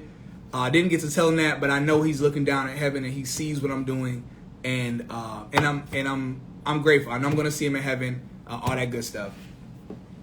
So I don't want to, rain down on this. So I appreciate the love though, but I wanted to share that to show you how they care straight up. And I hit them up the next week and say, yeah, I'm ready to come back in. They're like, are you sure? I was like, yeah. The money didn't come out of my check, because it's not hourly, it's salary, it's a set pay. The money didn't come out of my check.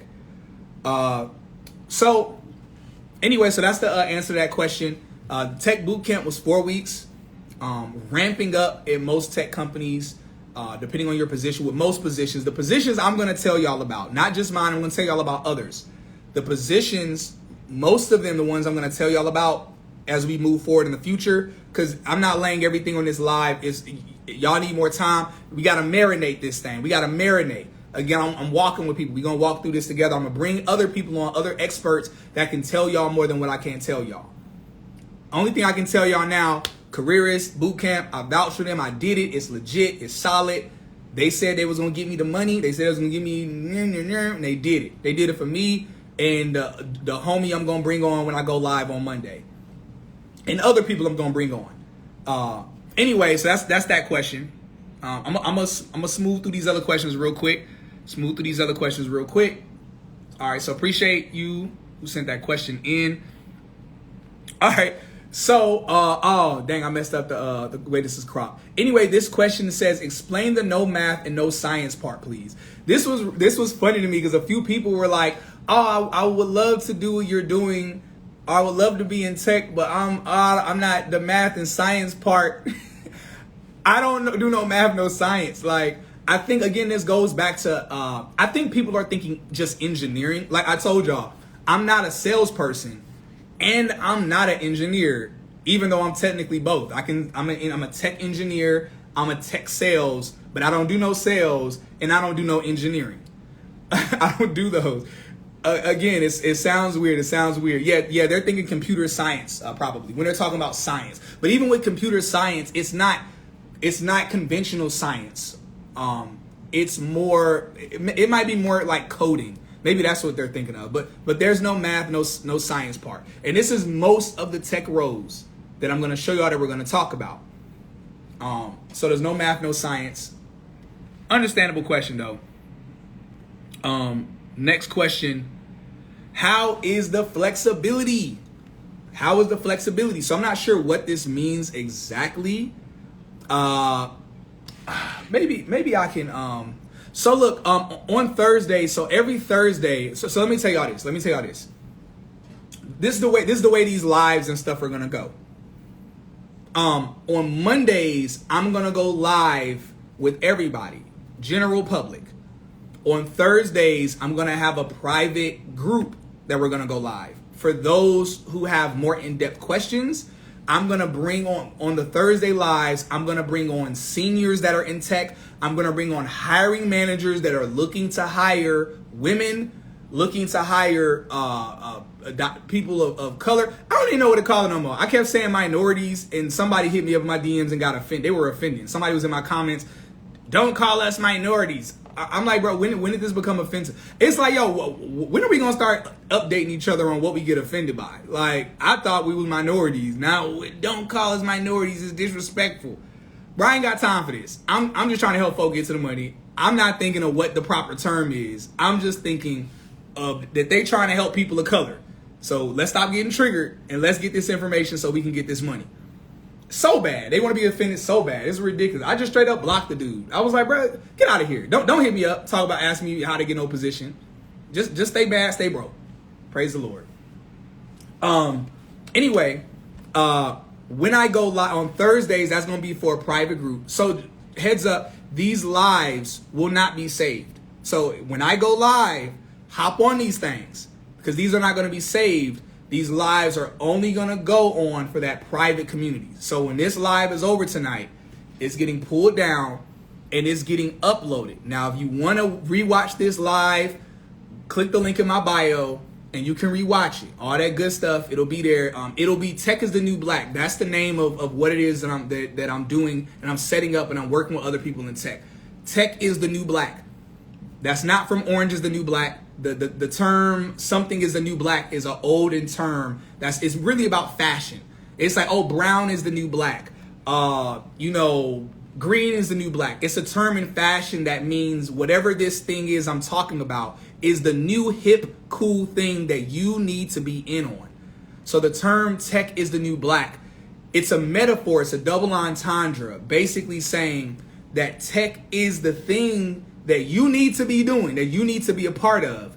But it's the reason why it's a double entendre is because it's also in reference to the reality that tech companies are hiring the black sheeps. And what I mean by black sheeps are not just black people. I mean, it's the people that usually you would not see in tech. Black people, women, Hispanic people, Latinos, all of that. They're hiring people who might not even have this super nerdy, techie background. So tech is the new black is a double entendre, addressing like, yo, tech is the wave that you need to be on, but also tech is hiring the black sheeps right now.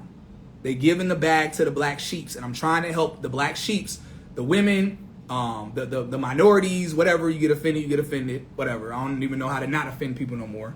But all of that, they're hiring us. Tech is the new black. So click the link in my bio if you want to watch the replay. Then you click the link in my bio and you join that. Or Thursday, if you want to join the future Thursday lives, they won't be on here. They're going to be in that private community. I would say it'll be on Zoom, but it's actually going to be on my company's technology. My company is a big competitor to Zoom. Like, my company's technology is way doper than Zoom's. Y'all will see when you come on there. How do you join the private Thursday lives? You click the link in my bio. Just click the link in my bio and you'll see there'll be a tab. It's like a link tree. You'll see a tab that says Tech is the New Black. Yeah, thank you. Yeah, the tab will say Tech is the New Black. And you'll be able to go in there, check it out, all that good stuff. And you can choose, I have different tiers. If you just want to watch the playbacks, you can choose to watch the playbacks. If you want to tune in on Thursdays, then that's the other two tiers. The third tier, the top tier, is for people that want to come on like live, be on. I mean, again, it's like Zoom. Like, you can be on there, and if you want to talk to the seniors, if you want to talk to the recruiters, if you want to talk to the instructors, all of that stuff, if you want to ask them your questions, especially those who are already in a tech boot camp or you are already in tech and you're trying to get promotion or you're trying to understand, yo, I'm in tech, why am I only getting $75,000, $80,000? Because I've seen a couple people say that, and that junk be making me scratch my head. I'm like, that's like different. And so that's what that's going to be for. The community, I want to have a community where even people that are in tech already that need a community of people that they can connect with, they can vibe with, they can talk to, they can pray with, they can get advice from, they can network with, all of that we can have that. But I still want to make sure people are getting this information. So I'm like, yo, let me go live at least once a week. Drop this, give these nuggets. So if you just want these nuggets, join the live every week. Whenever I go live with somebody, it's going to be on Mondays. Yes, there'll be post reminders, all of that stuff, all of that. I'm definitely going to post those things. So I want people to come in, tune in, get this information, get these nuggets. Definitely. But if you don't care for the lives, if you just like, bro, I just want to get in tech. I just want to get in tech. I just want to get in tech. I want to get this money. Tell me what you did. Tell me what tech boot camp to go to. Tell me what's guaranteed. Woo. The one I vouched for, the one I went to, Careerist. I have a discount link in my bio. It's all in my bio. It's like a link tree. You'll see it. It says Careerist Tech Bootcamp. You can do that. No one's joining tonight. They'll be joining Monday of next week. Monday evening of next week. It's a gentleman. He did the same tech bootcamp I did. And he got his starting salary was more than mine. They started him off. His starting salary was $100,000 flat. My starting salary was $90,000. I was a little mad. I was jealous. Like, God, no, why you get to start at $100,000? Anyway, he cool peoples. I'm gonna bring some women on that are in tech. All of that. Pray with. Is this a Christian company? No. Well, first off, this isn't a company. Second off, it's not a Christian company. I don't believe in Christian being an adjective of stuff. I'm a Christian, so I'm gonna pray. Whatever I do, I'm gonna put prayer in it. All of that. If you're not a Christian, that's totally cool. I respect that. This isn't about converting people to Christianity. This is about helping people, like, pay their bills, helping people provide for their families, helping. Because as a believer, I don't believe my job is to make everybody Christian. I believe my job is to love everybody. And part of loving everybody looks like either giving money to the homeless or giving opportunity to those in need or those that are desiring things. And so that's what this is about. That is my call. My Christianity, my faith compels me to do this to help people straight up. So don't anybody feel like you can't be a part of this. Woo. This ain't some Christian club. We're not going to be praying for 5 minutes, 10 minutes, whatever. I would say prayers, blessings over people, all that good stuff. We'll keep it pushing. Anyway, let me get to the other questions. I see people asking questions in the chat. Again, I'm only answering questions for those who purchase badges, and ask the questions down in the chat box. Ask the questions down in the chat box. All right, I'm going for real, move faster. I'm going to have to stop paying attention to the comment section. I'm just going to answer these questions and keep it pushing. All right. So, I didn't answer the question. How is the flexibility? I'm going to show my schedule when I go live when I do the Thursday, the private group.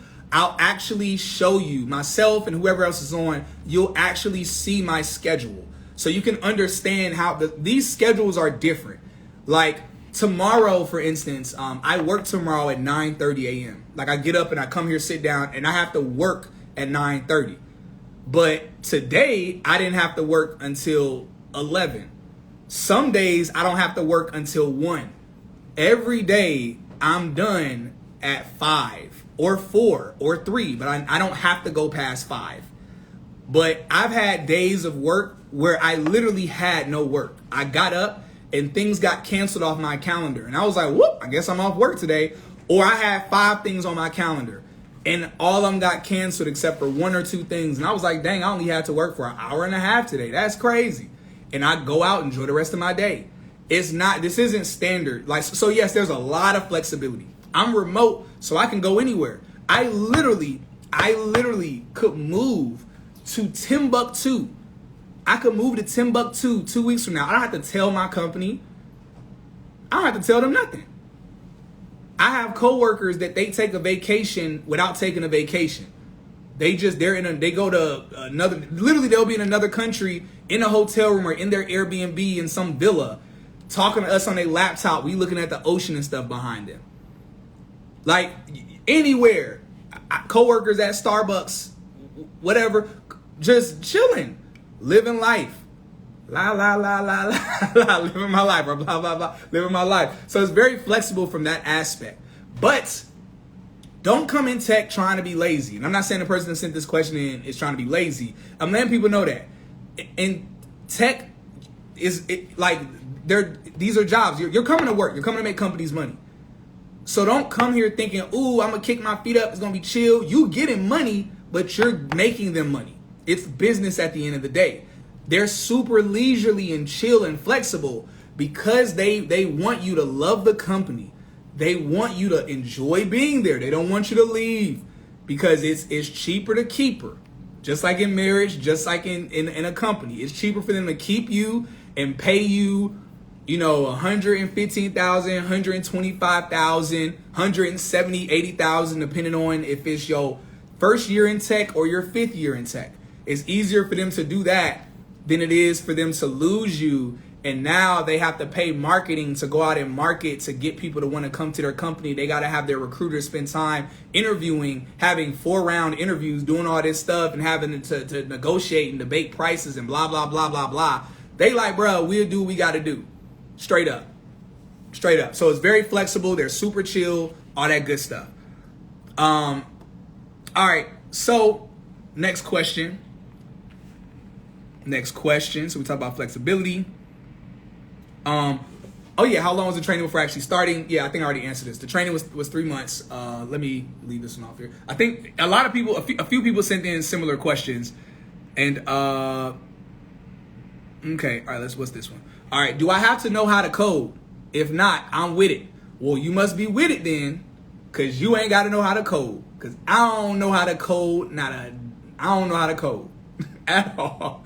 I don't know how to code. And I'm probably never going to want to learn. I'm probably never going to learn how to code. Because I'm like, why? Why do I need to learn how to code? I don't need to learn how to code. Now, it's valuable to know how to code. If I knew how to code, that would make me more competitive in the space between other colleagues. It's valuable. Oh, that's the other thing I forgot to tell y'all. Another benefit my company does. My company gives me $1,000 stipend to further my education in tech. So whether I want to do another tech boot camp in the evening for learn something else, or I want to do some course, whatever. And again, tech companies do this. They give you stipend. Oh, another thing, and the dude I'm gonna bring on Monday, this happened with him. I forgot to ask my company for this. And a lot of these tech companies, they give you a hiring bonus. The dude I'm bringing on Monday who did the same tech bootcamp that I did, he asked the company, he works at HubSpot. He asked HubSpot, yo, what's up with the hiring bonus? What y'all gonna get me with? I know y'all offer me $100,000 a year, but y'all gonna hook me up at the beginning. They gave him a $5,000 starting bonus. So before he even worked a day, they gave him $5,000 off rip. So you said, what's the best way to gain experience in tech as a beginner? You don't need to gain experience. Go to Careerist Tech Bootcamp. Link in my bio, discount link in my bio. Get that discount, get them $100, $200 knocked off. 4 weeks, they'll give you the experience. The good thing that's great about this is they know exactly what you need. I could tell you to do exactly what they taught me, and for all I know, what they taught me is different from what they're teaching now, because now they're teaching what's specifically necessary for the market. That's why I don't tell people just go and get online courses, watch a YouTube video where the YouTuber says do this course, especially if it's a YouTube video that's 3, 4, 5 months old, because that stuff could have changed. Don't waste your time with that stuff. Do a tech boot camp. I recommend Careerist. A lot of these tech boot camps are shady. They not really what they about. Careerist won't just teach you. They also will make sure you get hired, but they also make sure they push you for higher pay. Straight up. I know a couple people that did Careerist. They were so like really desperate for a job. No shade. They were so desperate for a job. They took a companies offered them like $70,000 and they jumped on it. Yeah, I do it. And the instructors and stuff at Careerist were like, why did you do that? You should have held out. You could have got more money if you just waited a couple more weeks or a month or something. They're about helping you get that bag. Like straight up. Straight up. Yeah. So yeah, you don't have to do the school and IT stuff. Again, I talked about at the beginning of the live, I broke down why going to college, specifically for tech, is unnecessary. It's not even just unnecessary. It's a waste of time. Like, we're not talking you being a doctor where you're working on bodies, because the human body our physiology is never going to change. So you need a doctor to go to school so they can learn everything about the consistency of the human anatomy. But tech is constantly evolving. So by the time you're in your second year in college, The stuff you're learning is now outdated. And colleges can't change their curriculums that fast. It's a huge bureaucracy. They're very laborious, very slow, snail moving. So they can't just change their curriculum. Careerist, a tech bootcamp can. They can change their curriculum every month, every 2 months. They can switch it up and swap it out. It's none of that stuff. Yeah, you say, yeah, they teach C, C-Pound, C++, super outdated, all that. Yeah, so no, you don't need to know how to code. But knowing how to code is beneficial, is good. All right, next question. Are these opportunities only available to those living in the U.S.? No. So whether you're talking about Careerist, no, because 3 people that were in my class in Careerist were in other countries. Like thick accents. One of them was like in like Russia. He wasn't in Russia, but you know the accents. You know when you're not familiar with them accents, they all sound similar. He wasn't in Russia. He was like Yugoslavia. It was someplace where it was a thick accent. And someone else was in South America. So that was in Careerist. And they helped those people get jobs in tech. Newsflash, if you're in another country and you're in tech, man, that's big because tech companies want people that they want to expand. So if you are, it might have been Ukraine. If you have gone to a tech boot camp, like something like Careerist or some of the other programs, I'm going to mention other programs in the future that are verifiable. I'm going to bring people on that have done other programs and they can vouch for those programs and they're making money and all of that stuff. But I'm not going to, again, that's why I say please ignore people. If people are just like, oh, do this, I got a cousin, I got woo-doo-woo-doo-woo. It's like, look, if you don't know them, if you don't follow them on LinkedIn, all the people I'm going to bring on, look, go to my LinkedIn. You can look at the company I work at. You can look up the valuation. You can look at my role. You can go to, not Monster, I forget the name. You can go to stuff and basically see how much, you can virtually see how much money I'm making if you go and look up how much my company is paying for people in my role. Or any company, any tech company is paying for people in my role or other roles you're going to hear about. I'm going to give y'all the gems and the keys. I can't give y'all everything tonight because there's not enough time. But also, I want to bring other voices on that can share things for y'all. Yeah, watch out for that. Oh, I got a home, but I got a pound or whatever. No. Every person I'm bringing on, I'm connected with them on LinkedIn. I can literally see them moving up companies. I can see what they did, all of that stuff. I don't do that play. None of that stuff. It's legit. I'm trying to legit help folks straight up. But simply put, link in my bio, go to Careerist, do that junk, get to it. If you do Careerist now, I think their next program actually starts next week or the week after next week. And a month, 2 months later, depending on how organized you are with all the interviews they're going to get you, you'll have a job in tech. And your first check, at least second check, is going to more than cover whatever you pay for Careerist. And it's just money after that. It's just money. Straight up. So yeah, the opportunity. So for Careerist, opportunities available for everyone in the world virtually. Tech companies are trying to expand. Tech companies are expanding and they want locations around the world. My company just expanded and has some stuff going on in South Africa. Google put a plant. Google or Amazon just put a plant in Nigeria. Some Nigerians are complaining about it.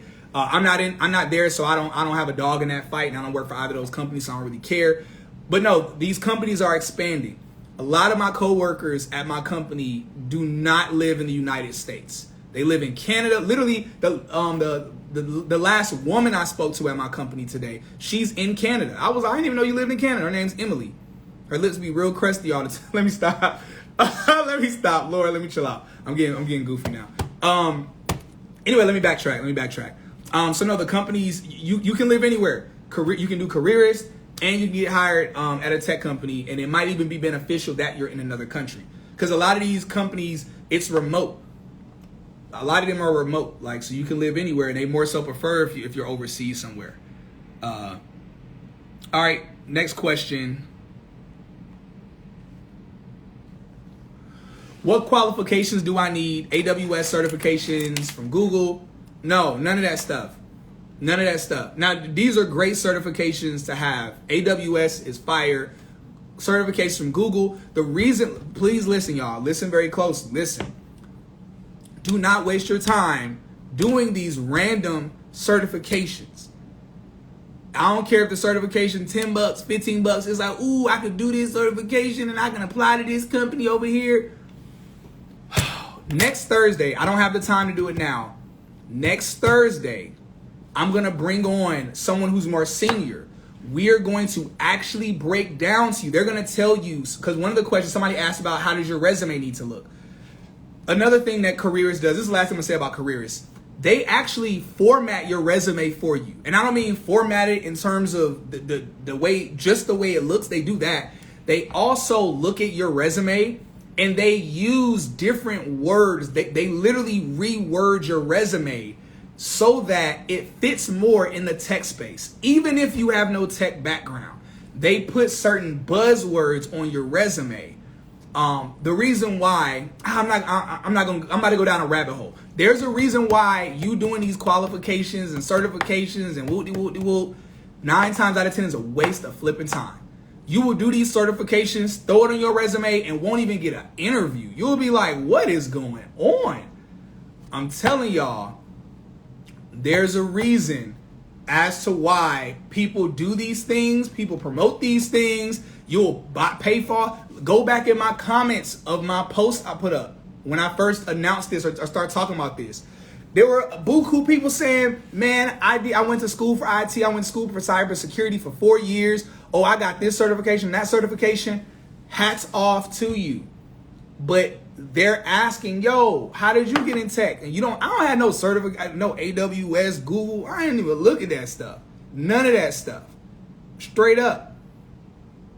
And so I'm telling y'all, please don't waste your time. Do not waste your time spinning your wheels in the mud, doing these $50 certifications, $75. Are these certifications going to give you a job? And I don't mean, are they going to get you a job? Are they going to give you a job? They're not. Careerist and other tech companies I'll talk about in the future after vouching for them. And I'll bring those people on so you can ask them questions. Those people will come on Thursdays though. But they literally give you jobs. They get you jobs. The reason why they have to give you a job is because these like careerists, they guarantee a job, because if they can't get you a job, they have to remove it off their thing legally that they guarantee getting you a job in tech. Because if their percentage drops to a certain low, then they can no longer even put guarantee on there. And now most people aren't going to want to go through. So they ensure you get a job. They have to make sure you get a job. There's a bunch of reasons as to why that they have to make sure you get in tech. And that's why I'm pushing and telling y'all about it. Anyway, no, none of these qualifications. Please don't waste your time. Don't waste your time. And I'm going to stop. Let's go on to the next question. Next question. Oh, can y'all hear me? I think I just muted myself. I don't know if I did. Let me know if y'all can hear me. Okay, cool. Yeah. All right. Next question. What programs or certifications do you suggest that will land us amazing opportunities? Yeah, similar question. Same answer as the last time, straight up. Choose different asset. All right, so somebody sent me this in the DMs. They said, hey, bro, appreciate the info on tech. Are you charging to get info on tech, or will you be sharing it via IG Live? Is the Calendly for tech or something else? Yeah, so the Calendly was for my relationship counseling sessions, which actually closes out tonight. Yeah, it closes out tonight. So if you go to the link tree and you see I have the relationship counseling sessions at the bottom of the link that's in my bio. Like if you click on the link and you go, it's down there. I'm taking that junk out at the midnight tonight, or really in the morning. When I wake up, I'm taking that junk off because I'm not going to have the time to juggle doing relationship sessions, working in tech, and also doing this, because this thing is about to be a lot I'm putting into this to help people. And that's part of the reason why I'm like, yo, I'm not just about to just do this. Like if I'm about to stop doing counseling sessions, and at the height of doing counseling sessions, when I was really putting a lot into it, it was bringing in between $1,500 to $2,000 a month. So me cutting the counseling sessions, I'm like, financially, that's not wise for me to do that because I was bringing in some good money. And I love talking about relationships. I love seeing people successful in relationships. I love hooking couples up, all of that. If I'm going to stop doing that, then I'm going to make sure that what I'm doing now is something that is going to help a lot of people. But I'm also not about to lose $1,500, $2,000 doing it, like straight up. So to answer this question, the first part of the question, are you charging to get info on tech? No, I'm not. These lives are free. When I go live on every single Monday, I'm going to go live. I'm going to bring somebody new on. Y'all are even going to know who I'm bringing on ahead of time. I'm going to post it, show the person, say what they do in tech, and I'm going to have a title. We're going to have different topics. Y'all can pick their brain in here, all of that. We can do all that good stuff. For those who want to rewatch the lives, because the lives are going to go down, lives are going to go down. It's $7 for those who want to rewatch the lives, and that'll be all the lives, even the ones that are in the past. As I do more, if you don't do it until later, if you don't do the Patreon join until later, you can rewatch the ones in the past. Those who want to be a part of the Thursday is where it gets really nitty gritty. Everyone doesn't have to do that if you don't want to be a part of the Thursday group. But the Thursday group will be when I'm bringing on like instructors, hiring managers that can literally tell you, hey, my company's hiring for this position, this position, this position. They're going to speak candidly and say, yeah, we're trying to hire people of color. We're hiring for these positions.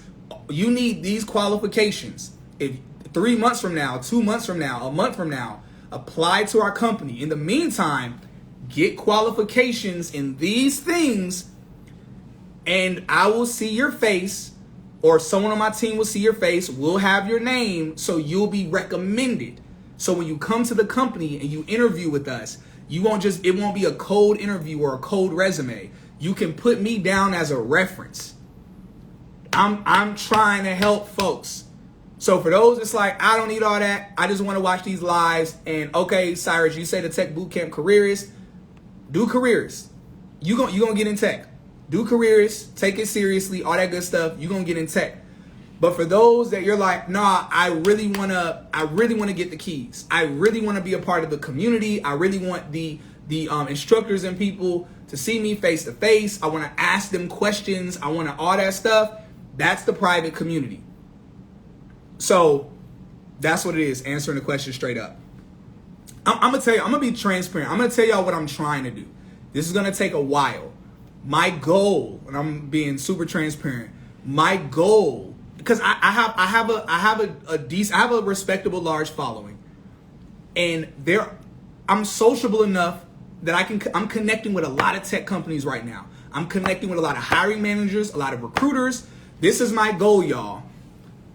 I want to eventually build this out to where I can do meet and greets with tech companies and invite y'all or whoever, literally have like live events, cocktail parties, whatever, cocktail parties. It ain't gonna be nothing like that, but it'll be live events where tech companies will be there with 6-figure career offers.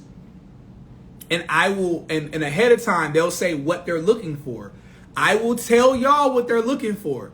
It'll be like a 2-3 month advance notice. So you can either do a tech boot camp, or if you want to do 1,100 different random courses, you can choose to go that route and do that. And then when we have these events, it'll be an event where it's mix and mingle, it's fun, it's nice, but it'll be like 5-minute on the spot interviews where you have your resume, and these companies will know that I'm bringing the black sheep. They'll know that I'm bringing the black sheep straight up. The people that they want in tech, I'm bringing them straight up.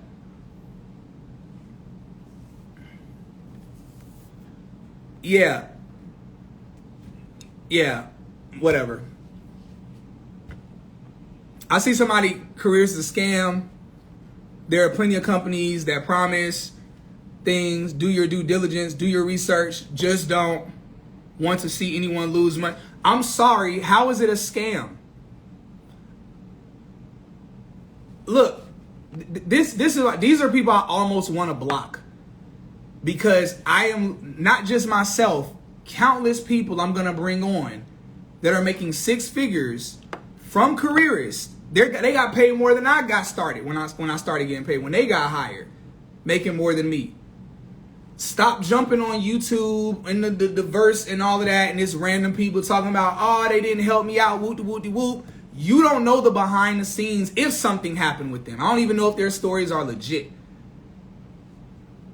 So just jump out the chat, please. Jump out the chat. I'm going to tell y'all something. There are a lot of people, and this is what I had to realize. This is one of the things that held me back from jumping into tech sooner. This held me back from doing Careerist sooner and jumping into tech sooner. Is I kept thinking, oh, no, that's got to be a scam. Oh, no, that's got to be this. Oh, no, that's got to be that. That kind of fear is what will keep you in your situation. I'll tell you two things. Do a tech boot camp. Take it seriously when you do it. Like, don't be playing. Don't just be like, I'm going to just do this and really kind of be sleeping and whatever. No, take it serious. When they're going to give you hella interviews. It's like, it can't be a scam. I'm not exaggerating. I did over 40 interviews that they set up for me. Most of the jobs I didn't get was because I wasn't prepared for the interview. Folks just want everything just handed. So they're like, oh man, I actually got to pay attention in the course. Oh man, I actually got to be prepared for the interviews. Oh man, I actually have to do what the instructors prepared me to do. Y'all not just going to give me a job because my people have suffered for the past 300, 400, 500 years? No. Faith without works is dead. Too many people first off, your faith is weak. You got halfway faith, and it's understandable. You might have been held back for so long that you're fearful of the opportunities that are out here. But I'm telling y'all, it's booming out here. It's lovely out here. And so understand, man, this is scary.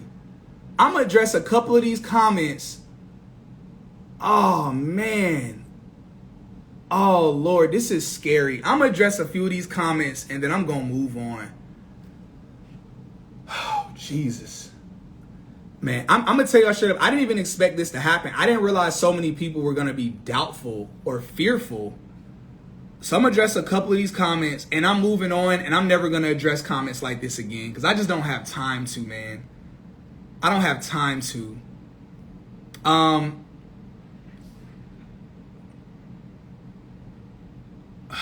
Get off my live. If you here to say don't do it, get off my live. Unless you are offering people something that's gonna help them, don't come here saying don't do this, don't do that. Say, no, I'm doing this and it's better. If you got that, if you're here saying, yo, I don't know about what he's talking about, I have this thing and I'm telling y'all it's legit better. Honestly, I say don't even do that because that's like you jumping on my live and trying to tell people to come over and check you out, whatever. That stuff is sketchy. But don't come here talking about some, it's not this, it's not that. Bro, get out of here. Out of here. I'm going to address a couple of these things because there's some weird misconceptions. Yeah, I'm literally going to address this and I'm going to move on. So one person said, this sounds like MLM, multi-level marketing. The reason why you think it sounds like that is because you've probably gotten into some multi-level marketing stuff. And now anything that sounds good like this, let me tell you how nostalgia works. Let me tell you how your neurons work, your neurotic pathways in your brain. I'm going to get scientific for a second. You know how you date someone and they wear a certain fragrance. Maybe you didn't date that person. It's been 3 years. You ain't seen that person. When someone else has a fragrance on that's similar, your emotions get triggered. It makes you think about that person. If it was an abusive relationship or a toxic relationship, just you smelling that fragrance will make your neurons will start firing and making you feel defensive and triggered.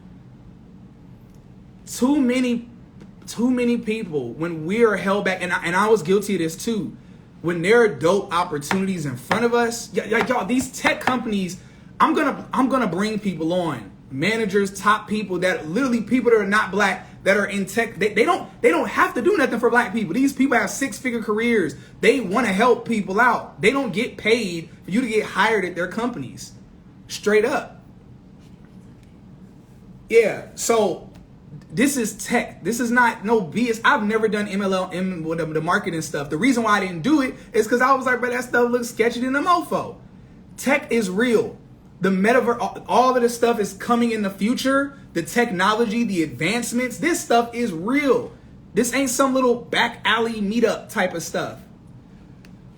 Gosh, I'm scared. Look, man, look, if you hearing what I'm saying, just keep it like, if you're not here for that, if you here to throw doubt, throw salt, be used by the enemy to basically make people start thinking, oh, never mind, and they stay in their situation, please get the flip off my live. I just don't have time. I don't have time, man. Because I'm going to tell y'all straight up, if this stuff, and that's part of the reason why I was like, I need to do a private group. So I'm going to go live on Mondays. But I was like, I already know buku people going to jump on my live, trying to argue, trying to debate, trying to whatever. I'm like, yo, we going to have a private meetup. That private meetup is going to have all the high level people in these corporate companies, the recruiters, the hiring. The reason why I'm not going to bring them on to these public lives are because they will see these comments and all they're going to be thinking is, I don't get paid to come on this dude's live to help people out and tell them like my company is good. I'm good with my salary. The people I'm going to bring on are not going to be getting paid, y'all. They just want to give back. They appreciate what I've been talking to them about doing for my community.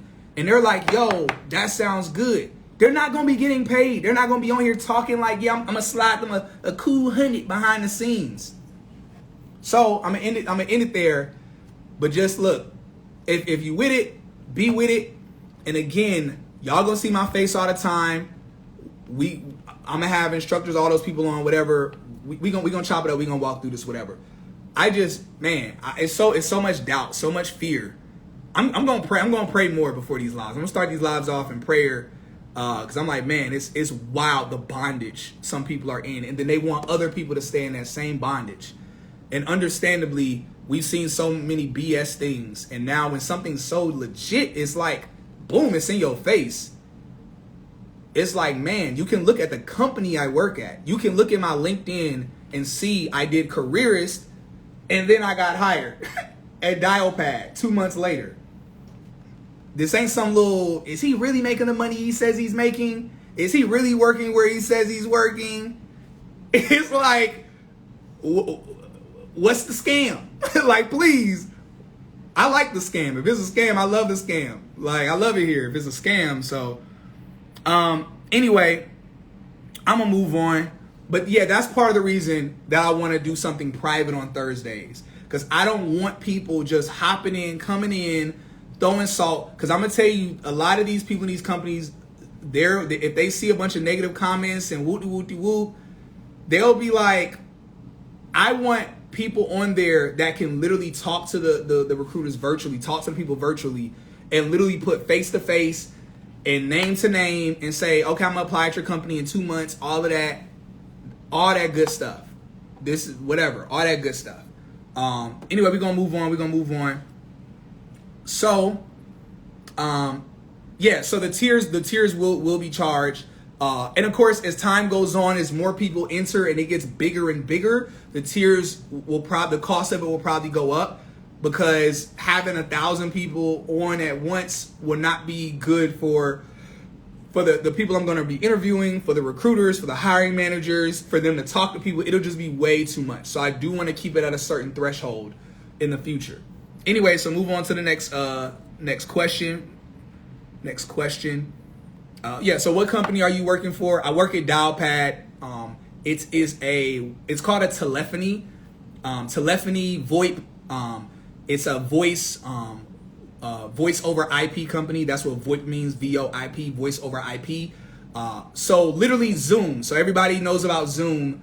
My company does the same thing. A lot of people don't know Zoom doesn't make money from people paying the like $20 thing every month. If you have like a 1 hour, 2 hour Zoom thing, Zoom gets money from business to business. They do contact centers, because all that old school stuff with a desk phone at companies, my company helps other companies go virtual, basically remote.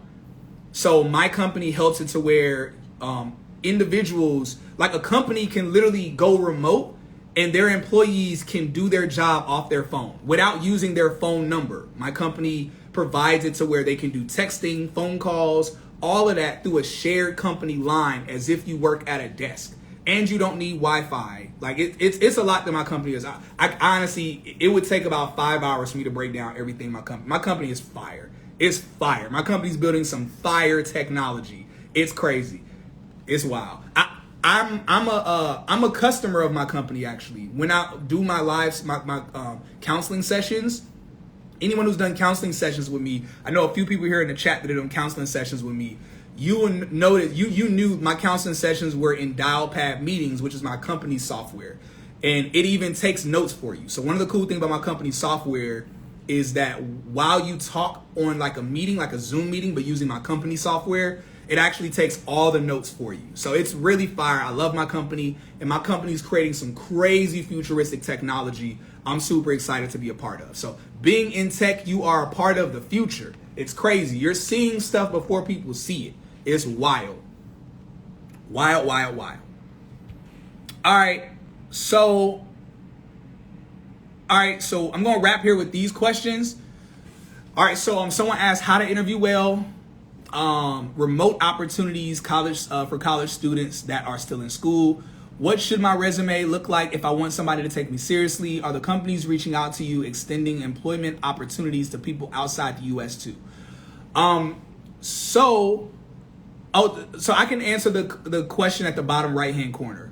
Yeah, the companies reaching out to me are offering opportunities outside of the U.S. Definitely. These other questions, I am not suited to answer these questions.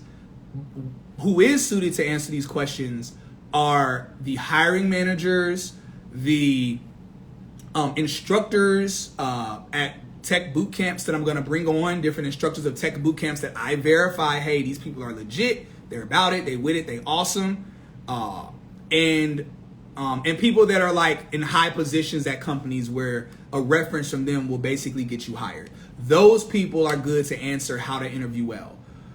What should your resume look like? That's incredibly important. Like I said, Careerist took my resume and they reworked it and refunked it and stuff so it can look proper. The reason why they did that is because, I'm going to tell y'all this part. The reason why it doesn't matter if you study tech stuff yourself and slap it on your resume is because these companies do not have a person swiping through, looking at each resume saying, nope, we don't want to interview that person. No, we don't want to interview that person. What these companies actually do, they have software. They have like they have hardware that has built-in software that basically is AI. The AI actually scans all of the resumes. The AI is searching for keywords on the resume. So there's no physical person reading these resumes. Their artificial intelligence reads through the resumes and it's looking for a certain amount of buzzwords that have to be on your resume. You said no, there's software called ATS that searches resume. Yeah, software that's called ATS. That's AI. It's artificial. It's the same thing. So that's specifically what it's called. So let me say thank you. It's called ATS. But yes, ATS, it's software, artificial intelligence. It does cool stuff. But thank you for being specific. I actually appreciate that. I don't want to downplay that. I appreciate the education. I'm a recruiter, y'all. We still look at resumes, but they do need to be relevant. Yes, depending on the amount of resumes a tech company gets. So if a tech company, no, you're fine. I think I'm still kind of like, from the people being negative. And I'm like, I need to woosah and bring it down. So I need to stop being defensive. And I thought about it and I said, no, what you're doing is good. I appreciate that. Depending on how many resumes a tech company gets, if a tech company gets 2,000, 3,000 plus resumes, 9 times out of 10, they're not going to have a room of 5 people going through resumes, reading through all of them. That's actually not smart business practice, in my opinion. It's not smart business practice. So instead, they have ATS, they have software that skims through and it looks for a certain amount of buzzwords for that specific job career title. These companies are always evolving what keywords, buzzwords they're looking for. So that's why Careerist and other tech boot camps, you know, again, I can only vouch for what I did and what I've seen other people do. That's why I'm shouting them out, whatever. And they offered a discount link for people who I hit them up, say, yo, I want other people to do it. They offered a discount link. They rework your resume to include those buzzwords. So that way your resume will get a higher rank. And then it increases the likelihood of companies actually looking at your resume, of recruiters actually looking at them. So they won't look at the 70, 80 resumes at the bottom of the pile.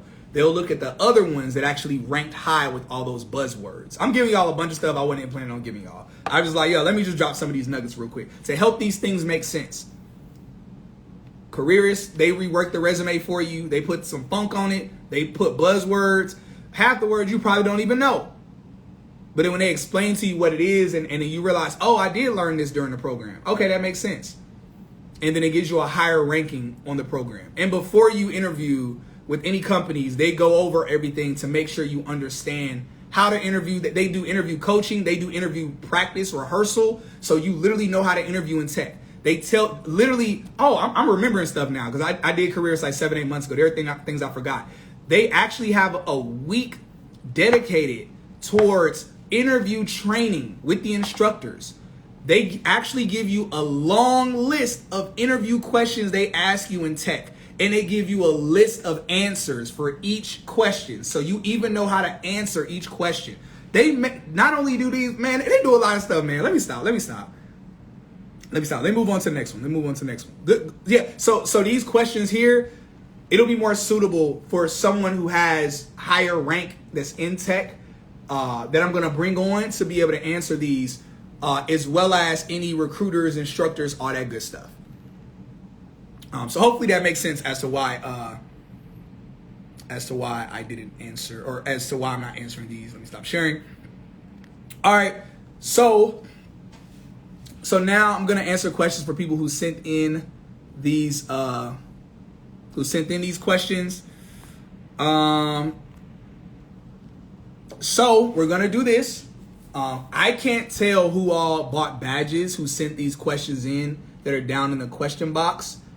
I can't tell who all sent these questions in.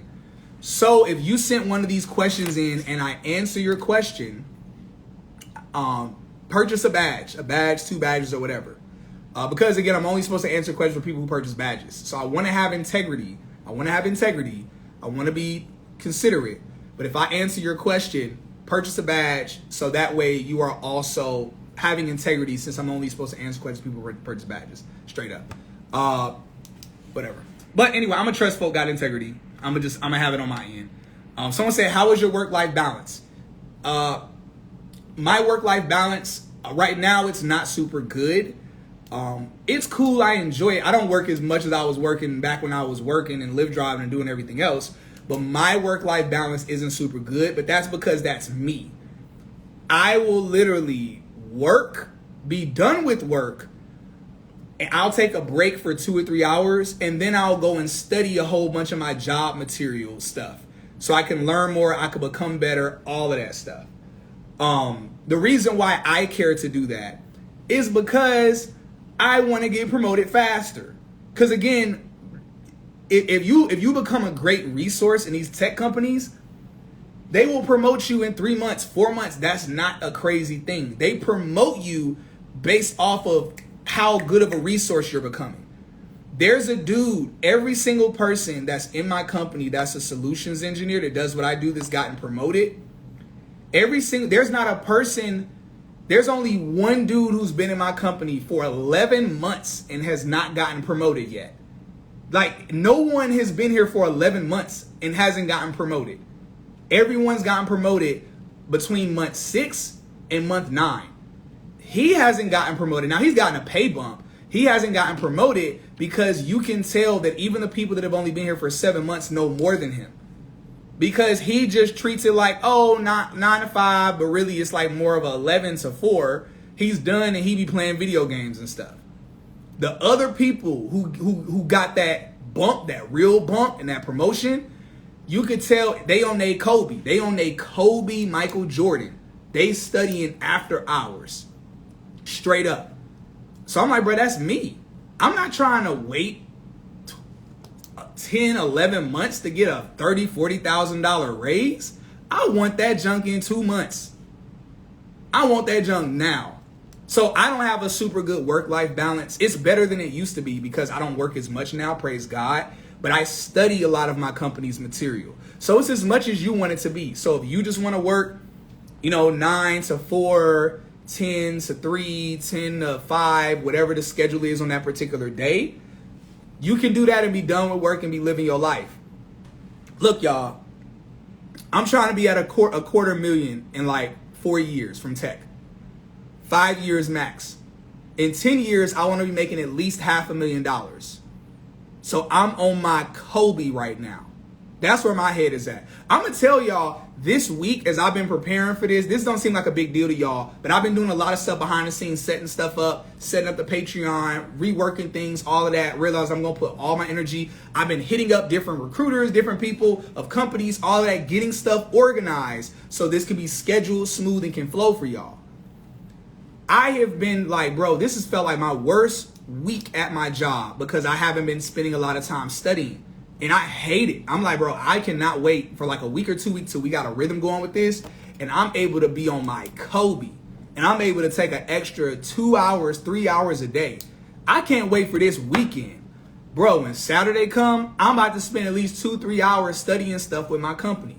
Because I'm trying to get this bag. Because, man, I thought when my company hired me with $90,000 starting, I thought that was going to be money. No. You realize when you start making more money and you start enjoying some of the finer things of life, you like, man, you know what? There's some other finer things I want to enjoy. I need $150,000. And I have a lot of friends that make 200,000+, whatever. And they like, man, I need some more money. And it's money out here. But be on your Kobe. Especially the bros. Ladies, I love y'all. Y'all know what I'm about. But I'm really big on men stepping it up and being about that hustle so we can provide for our families. So our women can rest in their femininity, all that good stuff. Ladies, get to the bag. Be about it, all that. I'm with it too. But fellas, you better be on your Kobe. You better be on your Kobe.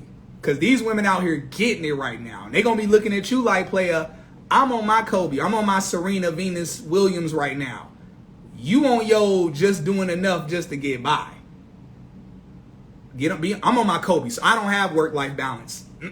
Bump that jump. I have work-life.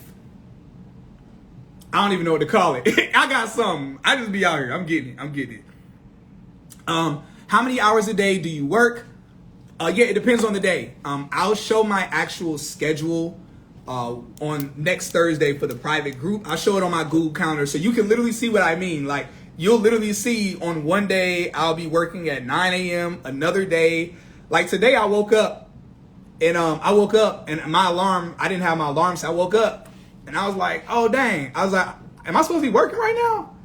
And I looked at the time and I was like, oh yeah, I think I'm supposed to work today at 9:30. And I looked at my Google Calendar, and that's the beauty of working from home. Literally, you could wake up 5 minutes before you're supposed to be at work.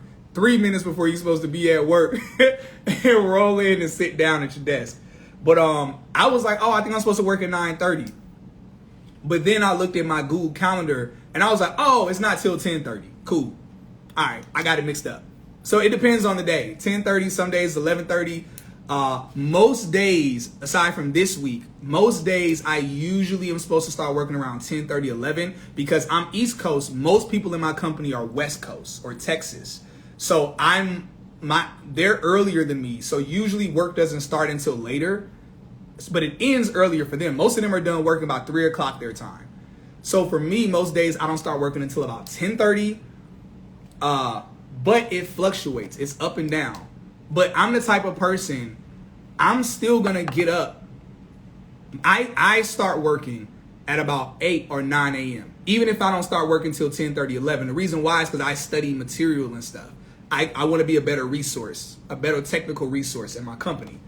Because I'm going to tell y'all, the other sales engineers in my company, they not playing.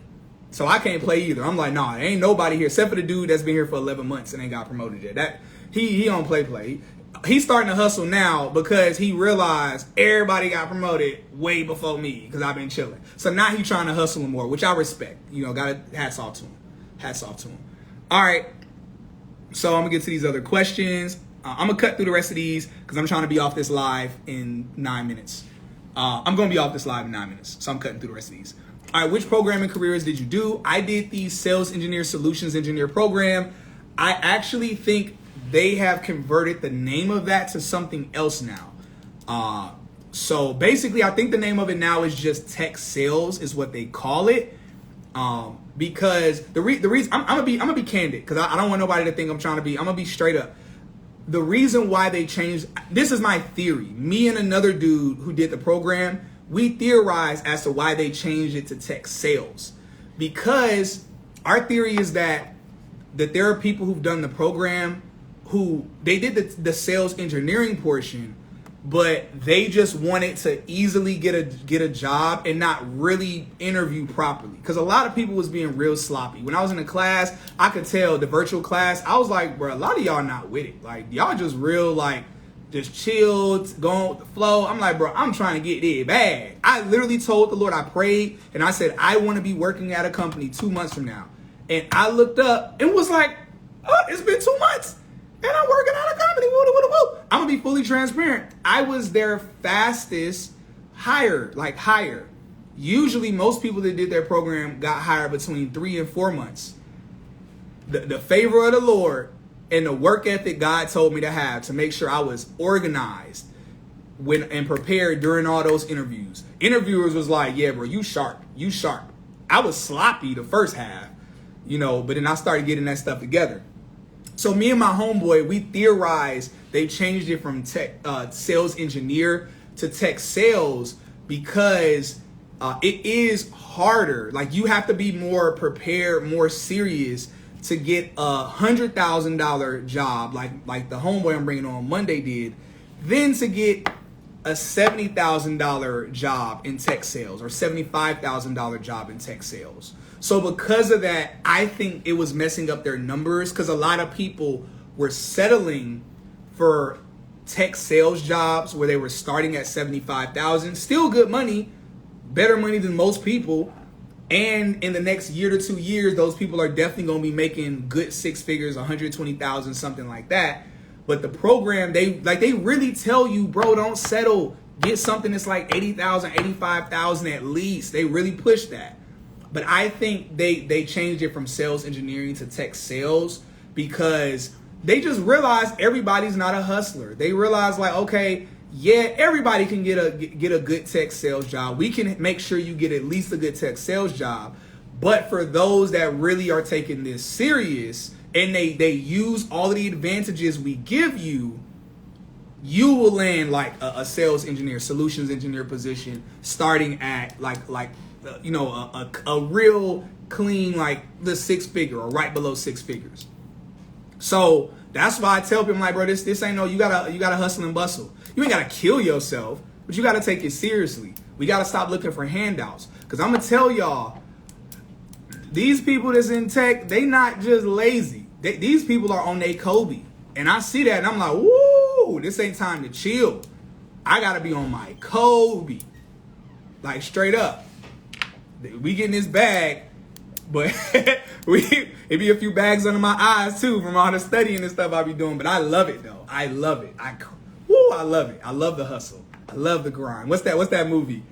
Somebody name that movie in the chat. Man, a nigga like me, I love the game.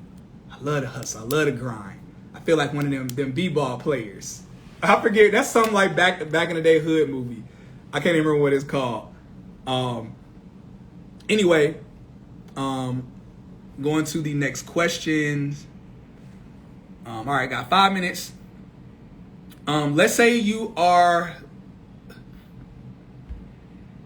Yeah. So it says, let's say you're let go 3 months, within the 3 months training of your job. So they say, hey, let's say your company lets you go after 3 months during the training. Will Careerist still help you get another job? First off, yes, because like I said, I finished Careerist 7-8 months ago. I have not hit them up for nothing. And companies are still coming my way from them trying to interview me, trying to take me from my company. Also, when you do the Careerist program, you don't just have to do it once. Whenever you pay for a program, you can do that same program every single month. You can be a student over and over and over. There was a dude in my class. He had done the Careerist program 4 times. 4 times. Now, the reason why, he's in his late 50s or 60s. He's older and he looks old. He looks really old. He has never interviewed, or at the time he had never interviewed. The instructors kept telling him, even during the thing, like, because we talk candidly. The instructors are like, yeah, he's done the program 4 times and he doesn't pay each time. You pay one time and you get access to be a student for the rest of your life. You can keep coming back as a student.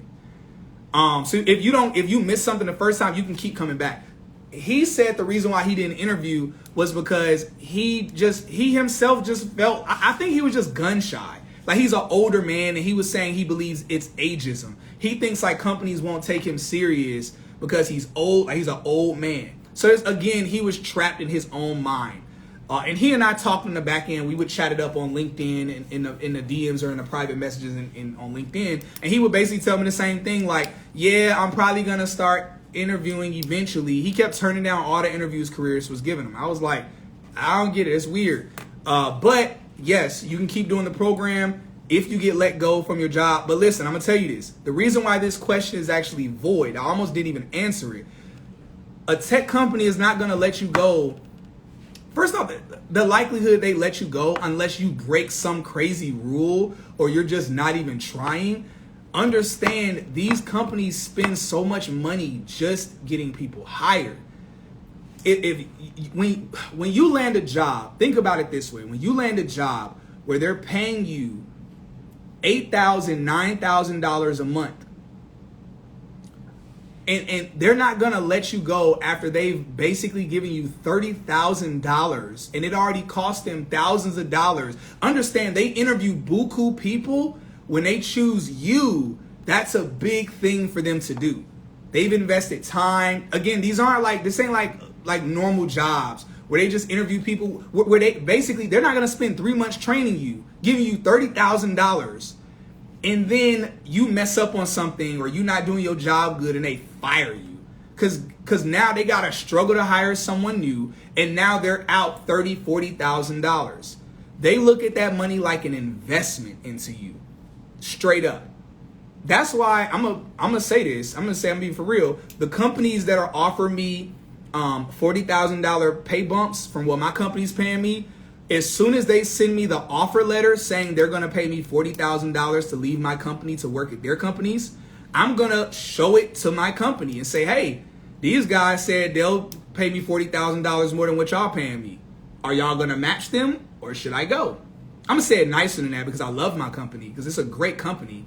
But my company is going to match them. My company is going to be like, dang, bro, we've already given you like $60,000 or $50,000, whatever. We paid for your gym membership, all this stuff. We don't want to lose you because we're going to have to struggle to find somebody else again. You know, again, like, and I don't say this to sound crazy, but just being real, it's like, yo, they care about diversity right now. They also don't want to lose a black man because these companies literally have a percentage. They like to talk about, hey, we have this many African Americans at our company. We have this percentage of women at our company. If I leave, that ticks their percentage down.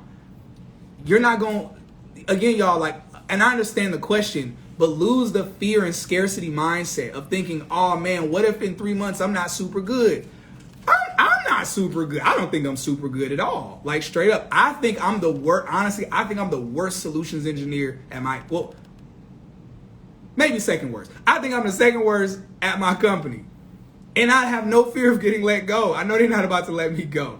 Because again, I show up, I do the best I can, I study, I show up, and I'm real. When I'm messing up, I'm like, hey bro, I've told people in my company multiple times, like high up people, I think I I think I just lost us a bunch of money. I think I did a terrible job doing whoop, whoop, whoop, and I just lost a bunch of money. And they're like, hey, bro, it happens. And keep it pushing. So don't worry about that. But yeah, if in some, let's say this way, if you join a tech company that's a newer tech company and they get bought by another company, or that company goes under, and so you lose your job that way, yes, Careerist, you can always go back, or you don't even have to go back. You just let them know, and their AI will keep applying to jobs for you and throw you back in the system. You said 1.5 black women at my jobs are IT department and 1 black man. The rest are white or Hispanic. Yeah. Black people are the super minority when it comes to tech. Then Hispanic, then Asian and Indian. There are a lot of Indian people, not Native Americans, but Indians that are in tech. A lot of them, but I don't know what percentage. Like if you go to LinkedIn, if you even go to LinkedIn and you type in sales engineer, solutions engineer, basically what I do, you will see a sea of white people. You'll see some women here and there. You'll see specks of black people. You'll see a little more like Hispanics there, but it's just a sea of white people. Sea of white people, straight up. Anyway, let's move on. All right, so this is what I'm gonna do. I'm gonna do 1 minute answers for each question. That's what I'm gonna stick to. Someone said, "Is it wise?" You say, "Is it wise to apply to jobs that want higher experience than I have?" Yeah, apply everywhere. Like, I mean, what's the worst that could happen? You apply, they say no. I say this: use LinkedIn. So this is what I did. Because even though Careerist was applying to jobs for me, I was like, I want to be strategic about some of the companies I'm applying to too. So I would like every other day, every 3 days, I would jump on LinkedIn and I would use the speed apply. If anybody knows what that is, where basically you click a couple buttons and it sends your resume and your information to companies for you. I wanted to strategically choose the companies that I wanted, especially if they said the salary they were paying. So I used the speed apply button. And that's what I did, like straight up. And yeah, I didn't look at what they wanted, what they needed. I was like, bro, I'm just sending this joint. Because I knew, hey, I did the tech bootcamp at Careerist. I'm doing 100 interviews. It's a game of numbers. Eventually, one of these mugs is going to bite. And I was getting better at interviewing. I was talking to the Careerist people. Again, this is a month after I did the program. You have like instructors or mentors that help coach you on interviewing even after the program. I was really bad at meeting up with my mentor. I was terrible at that. I only met up with her maybe once or twice. But anyway, it's a game of numbers. It's a numbers game. Now, applying to companies in either one, you don't have any qualifications, or two, you don't have a tech boot camp on your resume. You don't even at least have that you went to college on your resume in that field. Yeah, that's goofy, and it's not going to turn into much. Anyway, that was probably a 2-minute, 3-minute answer, so let me speed it up. You said, is it wise to apply for companies that have a higher experience? I don't know. Do you think this is a good remote job for a full-time LOL EGR student? My job? No. Unless you just fire. Like, if you can be a full-time student, and I mean, like, I guess 4 classes a day, 5 classes a day. The reason why this isn't the job for you, and honestly, I would say most things in tech wouldn't be the job for you, is because the first 3 months, 4 months, like you're studying a lot. Like, you're studying, you're learning. Your brain is like you're in school. So you don't want to be in school and in school, like, and you're working. Like, it's like my brain was like for 4 months, and every now and again my brain is like again. Like, straight up, and it is what it is. But you might be different. I ain't gonna speak what you can't do just because I can't do it. I just don't think it's the wisest thing to do. I'm not gonna tell nobody to drop out of school. I would never tell anyone to do that. I went to college for 2 weeks. I went to college for 2 weeks. That was it, and that was literally 11 years ago, 10 years ago. I wouldn't say drop out of school, but I'll say this: if you land a job in tech, I don't really see why you'd be in school unless you really, really want to be a doctor or something else. Whatever you're in school for, you really actually want to do that. Because the likelihood of you getting any career that's going to pay you more and have the security and that's in like these dope high paying tech roles, it's like most people that go to college end up making about 60, 70,000. End up starting salary for them is usually about 40,000, 50,000 if they lucky. That's most positions. Most, not all, but that's most. So it depends on what it is you're doing in college. I just don't see the logic behind wanting a 6-figure salary job, but then you're also not performing as well as you could because you're also in college full time. Because the better you perform, the faster you get promoted or get poached by other companies. And every time, again, you get poached, it's a $40,000 pay jump. So I'm not going to want my education to slow down my growth in finding that. But that's just the way that I think. That's the way that I think. You said, do people need to get certifications? Yeah. I would say respectfully, I wish you had been on the live sooner. I already addressed those portions.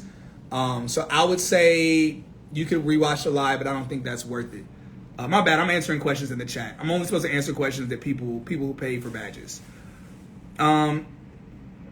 Interview process, technical or conversational. It's all of the above. But again, Careerist prepared me for all of it. Let me see. I'm going to do this next. Ooh, could I do that? I don't know if legally I can do that. I don't know. I'm going to tell y'all what I'm going to see if I can do legally. Next Thursday when I go live, it's going to be with the private group. But next Thursday when I go live, I'm going to talk to Careerist to make sure I'm not going to break any laws, any confidentiality laws.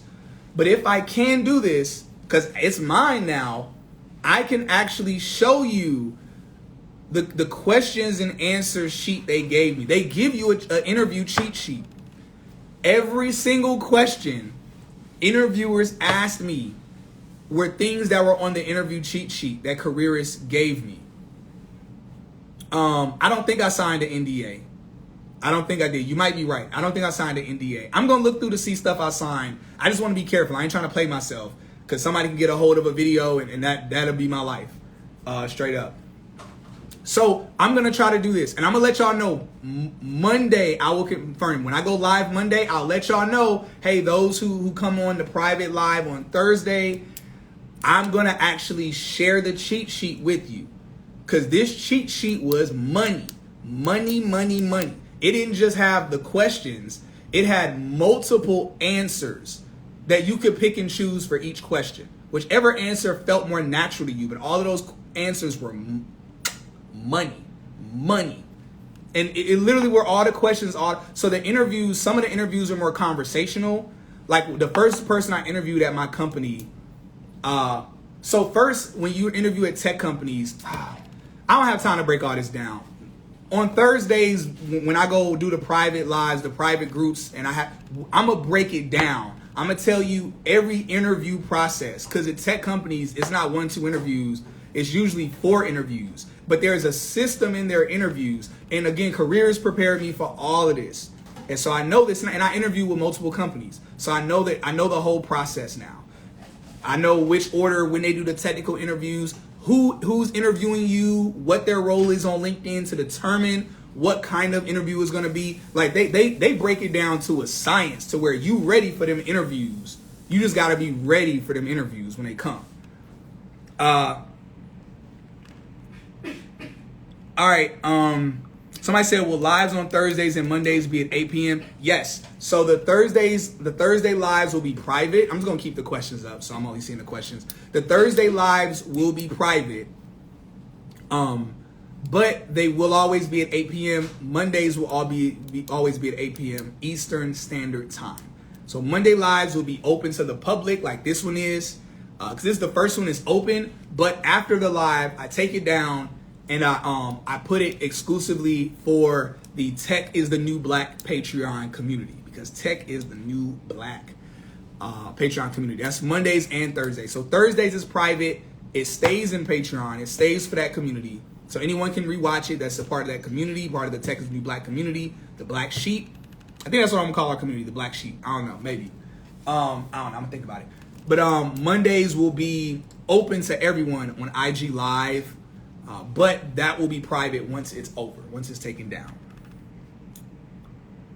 You said for the Thursday private group, is there an associated fee? Yes, it is on Patreon. There are 2 different tiers.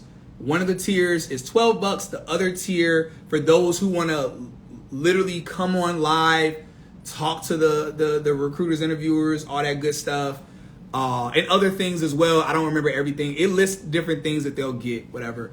That one is $25. So if you just want to come on there, if you want to just see them answer questions, you take notes, all that good stuff, you see what their company is hiring, what they're paying, what to ask for with pay, all those nooks and crannies, you can do the details, all that stuff, that's $12. If you don't want to do none of that, and you just want to watch the replay of these lives, that's $7, and that's $7 a month, whatever. You'll get all the replays of the lives. If you like, bruh, I'm going to just watch you on Monday or watch you on Monday, or, I'm going to just do the Careerist program. Like straight up. And if you don't want to like have a community of people to walk through with that, whatever, then you don't have to do it. So basically it's options. It's all broken down straight up.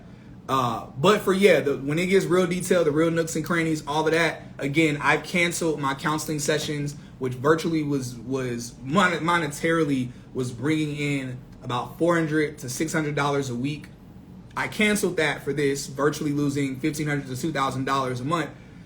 And this is going to doing this is definitely slowing me down from being able to study more with my company and grow and all of that. So I am not a person that's going to just be like, I'm about to play myself straight up. I'm helping folk, but I'm not about to lose $2,000, $3,000, whatever dollars to do this. Straight up. But for those who like, I ain't trying to pay now, whatever, cool. You got the free stuff, free live, boom. Check out Careerist. That's what I encourage. Or do something else if you want to do something else. If you just want to watch this for entertainment, just for education, whatever, just to think about it. That's cool too at the end of the day. That's cool too at the end of the day. All right. So last few questions.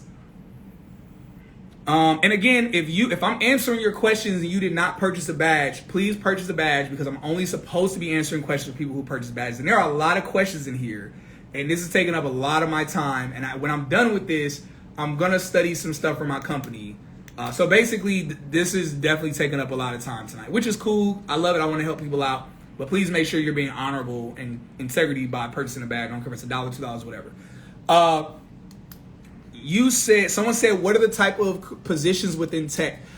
I can't list them all off the top of my head. Let me list a few. There are a few that we'll be able to talk about. So solutions engineer, sales engineer, which is what I do, which doesn't have anything to do with sales really. Information security analyst, and I have it on my monitor. Because when you go to the Patreon lists different tech careers that we're going to touch on, and people I'm going to bring on with different careers so they can tell you more about their stuff. We're going to talk about QA testing or a manual tester. There's QA1, QA tester 1, QA tester 2. Some people think that's actually a tech career that's about to die out in a couple years. Anyway, another conversation. Full stack developer, back-end developer, front-end developer, software engineer, data scientist, computer scientist, systems analyst, stuff like that. Said, what would you suggest for someone wanting to get into cybersecurity? I would suggest do a tech bootcamp that guarantees you get a job in cybersecurity. Do the cybersecurity program. That's what I would suggest. I think Careerist has a cybersecurity program, but I could be wrong. Straight up. When I went to Careerist initially 8-9 months ago, they had a cybersecurity program, but I think they're focusing all their energy on tech sales because a lot of companies are booming heavy right now with tech sales. Cybersecurity is booming. There's a lot of money in cybersecurity. So if Careerist ain't got cybersecurity, don't do Careerist. Go a different route. But right now, I can't direct you on what that route would be. No, somebody said, yo, Cyrus, is learning coding a requirement for all tech jobs? Nope, because I don't know how to code. Not at all. Not at all. I be forgetting the code to get into my phone. What you talking about? Talking about coding. I don't like nothing with no code. Only code I know is that Ludacris song. I got O's in different area codes. Let me stop. I'm being so corny. Let me stop. I think that's it for the questions. I'm gonna click out. Click back in. Yeah, so yeah, whoever just asked this question, I could tell they either didn't love I love Lohim. So I love Lohim. I can tell you hopped in late, but it's cool. You might be in a different time zone. There'll be a lot of people on here in different time zones. So I'm only supposed to answer questions for people who purchase badges. I can see you didn't purchase a badge. No shame. I'll still answer your question. I said this multiple times during the live, but again, you got life going on. No, this live will not be saved. Well, it will be saved, but it'll be saved for those that are in the my bad, my brain is going because I've been on here too long. It will be saved for those that are a part of the Patreon community, specifically the Tech is the New Black community. Link in my bio. If you want to rewatch, click the link in my bio. Go to the Patreon joint, and it's $7 a month. Or message me. If anybody gets confused about any of this, just DM me. Literally slide up in my DMs, hit me up, ask me. Oh, there he is right there, E-Man Bishop, bro. So E-Man Bishop, he's the dude that I told y'all works. He did Careerist, and he landed 6-figure salary at HubSpot. He did Careerist a month before I did. He did it a different time than I did. Bro, don't say too much because you're coming on live Monday. But there were some people on here saying, there was a couple people on here saying that it's a scam or that it's like a multi-level marketing thing. Bro, please tell people this is not no what is that joint called? This ain't no Forex. Like this is literally tech. Like this is business company. I think some people aren't used to seeing a person that's kind of made it to where they want to go, and they're like, yo, let me tell people, let me give back, straight up. So E-Man, bro, yes, what'd you say? You said for Cooney, yes, they have different options. Yeah, bro, don't give too many gems away right now, cause I'm gonna interview you Monday. Let people ask you questions Monday when you on live with me. Yeah, somebody said, bro, I'm like, man, people are really, man. But yeah, the bro right here, E-Man_Bishop, y'all can hit him up privately if you want to ask him some private questions. If you like, yo, Cyrus capping. And again, I'm going to bring different people on. People that didn't even do Careerist. Like most people I'm going to bring on ain't do Careerist. I'm going to bring people on that didn't do tech boot camps. Like, I'm literally just going to bring people on that are in tech in different careers, different spheres. I'm going to do interviews. I'm going to try to make it entertaining, have some juicy conversations, all of that. So you said add him to the live. He's going to be on the live Monday. I'm hopping off here. If he want to do his own live tonight, he can do that. That's on him. I'm about to do some studying for my job because he could probably tell y'all he hustling hard too. He on his Kobe too, trying to become a killer, a sniper at his company so he can get more money, get promoted, or get snatched up by another company. Maybe Zendesk is gonna try to snatch him from HubSpot or Salesforce. Salesforce got all that money. I looked them up recently. They worth $80 billion. Or more. No, Zoom's worth 80 billion. Salesforce is worth, I think, 200 billion. I be looking this stuff up because I be wanting to know which one of these tech companies got the money. So when they hit me up, what you say? Let me look at this joint. He said my wife just finished career.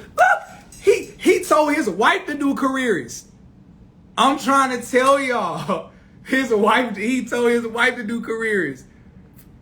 Yeah, he said he got itch to study. See, we're still in school. He's saying he can't even go live tonight because he got stuff to study. He talking about for his job. And mind you, he doesn't have to study. He just, bro, we going to talk about it Monday. Because I'm getting too hyped. I get hyped when I know other folk. Because see a couple people trying to say something crazy and it's wild. And it's like, bro, what is you saying? Oh, I'm getting hyped right now. I'm ending this live because y'all trying to be slick and trying to ask him questions too right now on the low. I respect the hustle. But yeah, we gonna chop it up Monday. Look, I love y'all. I'm about to close this live down. Again, if anybody wants to watch the replay, whatever, it'll be available for those who are a part of the $7 tier, all of the replays. If you just want to watch live on Mondays, you could do that for the free ski, whatever, totally cool. You'll get some gems. Buy a little badge. I'll answer your question down below. Shouts out to y'all purchasing badges. I appreciate that. I don't even think, man, I ain't even push like people purchasing badges hard. Y'all purchasing badges. That shows that y'all appreciated some of the gems that I was dropping. And I'm a firm believer. I heard someone say recently, a dude say recently, he talked about the reaping and sowing and how the value of when you sow into something, you reap. It's a biblical thing. And I heard him say that. And I was like, oh, that's a cool thing to say as a business person. But I was like, no, that's actually legit. That is a godly biblical principle. And it's a principle that the world even shows. You know, when you sow, you reap. When you sow into good ground, you reap. And so my prayer, Lord, because God is present during this conversation, my prayer, Lord, is that everyone who sowed by purchasing a badge, Lord, that they would reap a harvest. I pray, God, that all the nuggets I'm dropping here, the nuggets I'm going to drop in the future, and others drop, Lord, I pray, God, that it is beneficial. And I pray, God, that you would use this as an opportunity to help our community, help our people financially, but also in terms of freedom, in terms of the comfort and the joy of being at peaceful companies that are great, that have benefits, that have opportunities, where there's growth. Lord, I pray, God, that you will use this in a major way. I pray, God, that I will look back on this work, Lord, and I will be proud and you will be proud. I pray, God, that you will bring in other men and women that are in tech or even other fields that can come in and we can use my platform that you've given me to educate people, to impact people in ways that could transform their generations, Lord. God, Lord, I pray, God, that you will just bless what I'm doing. You will bless everybody who's here, everybody that's tuned into the live. I pray, Lord, that everyone has wonderful sleep tonight, that everyone is drawn closer to you.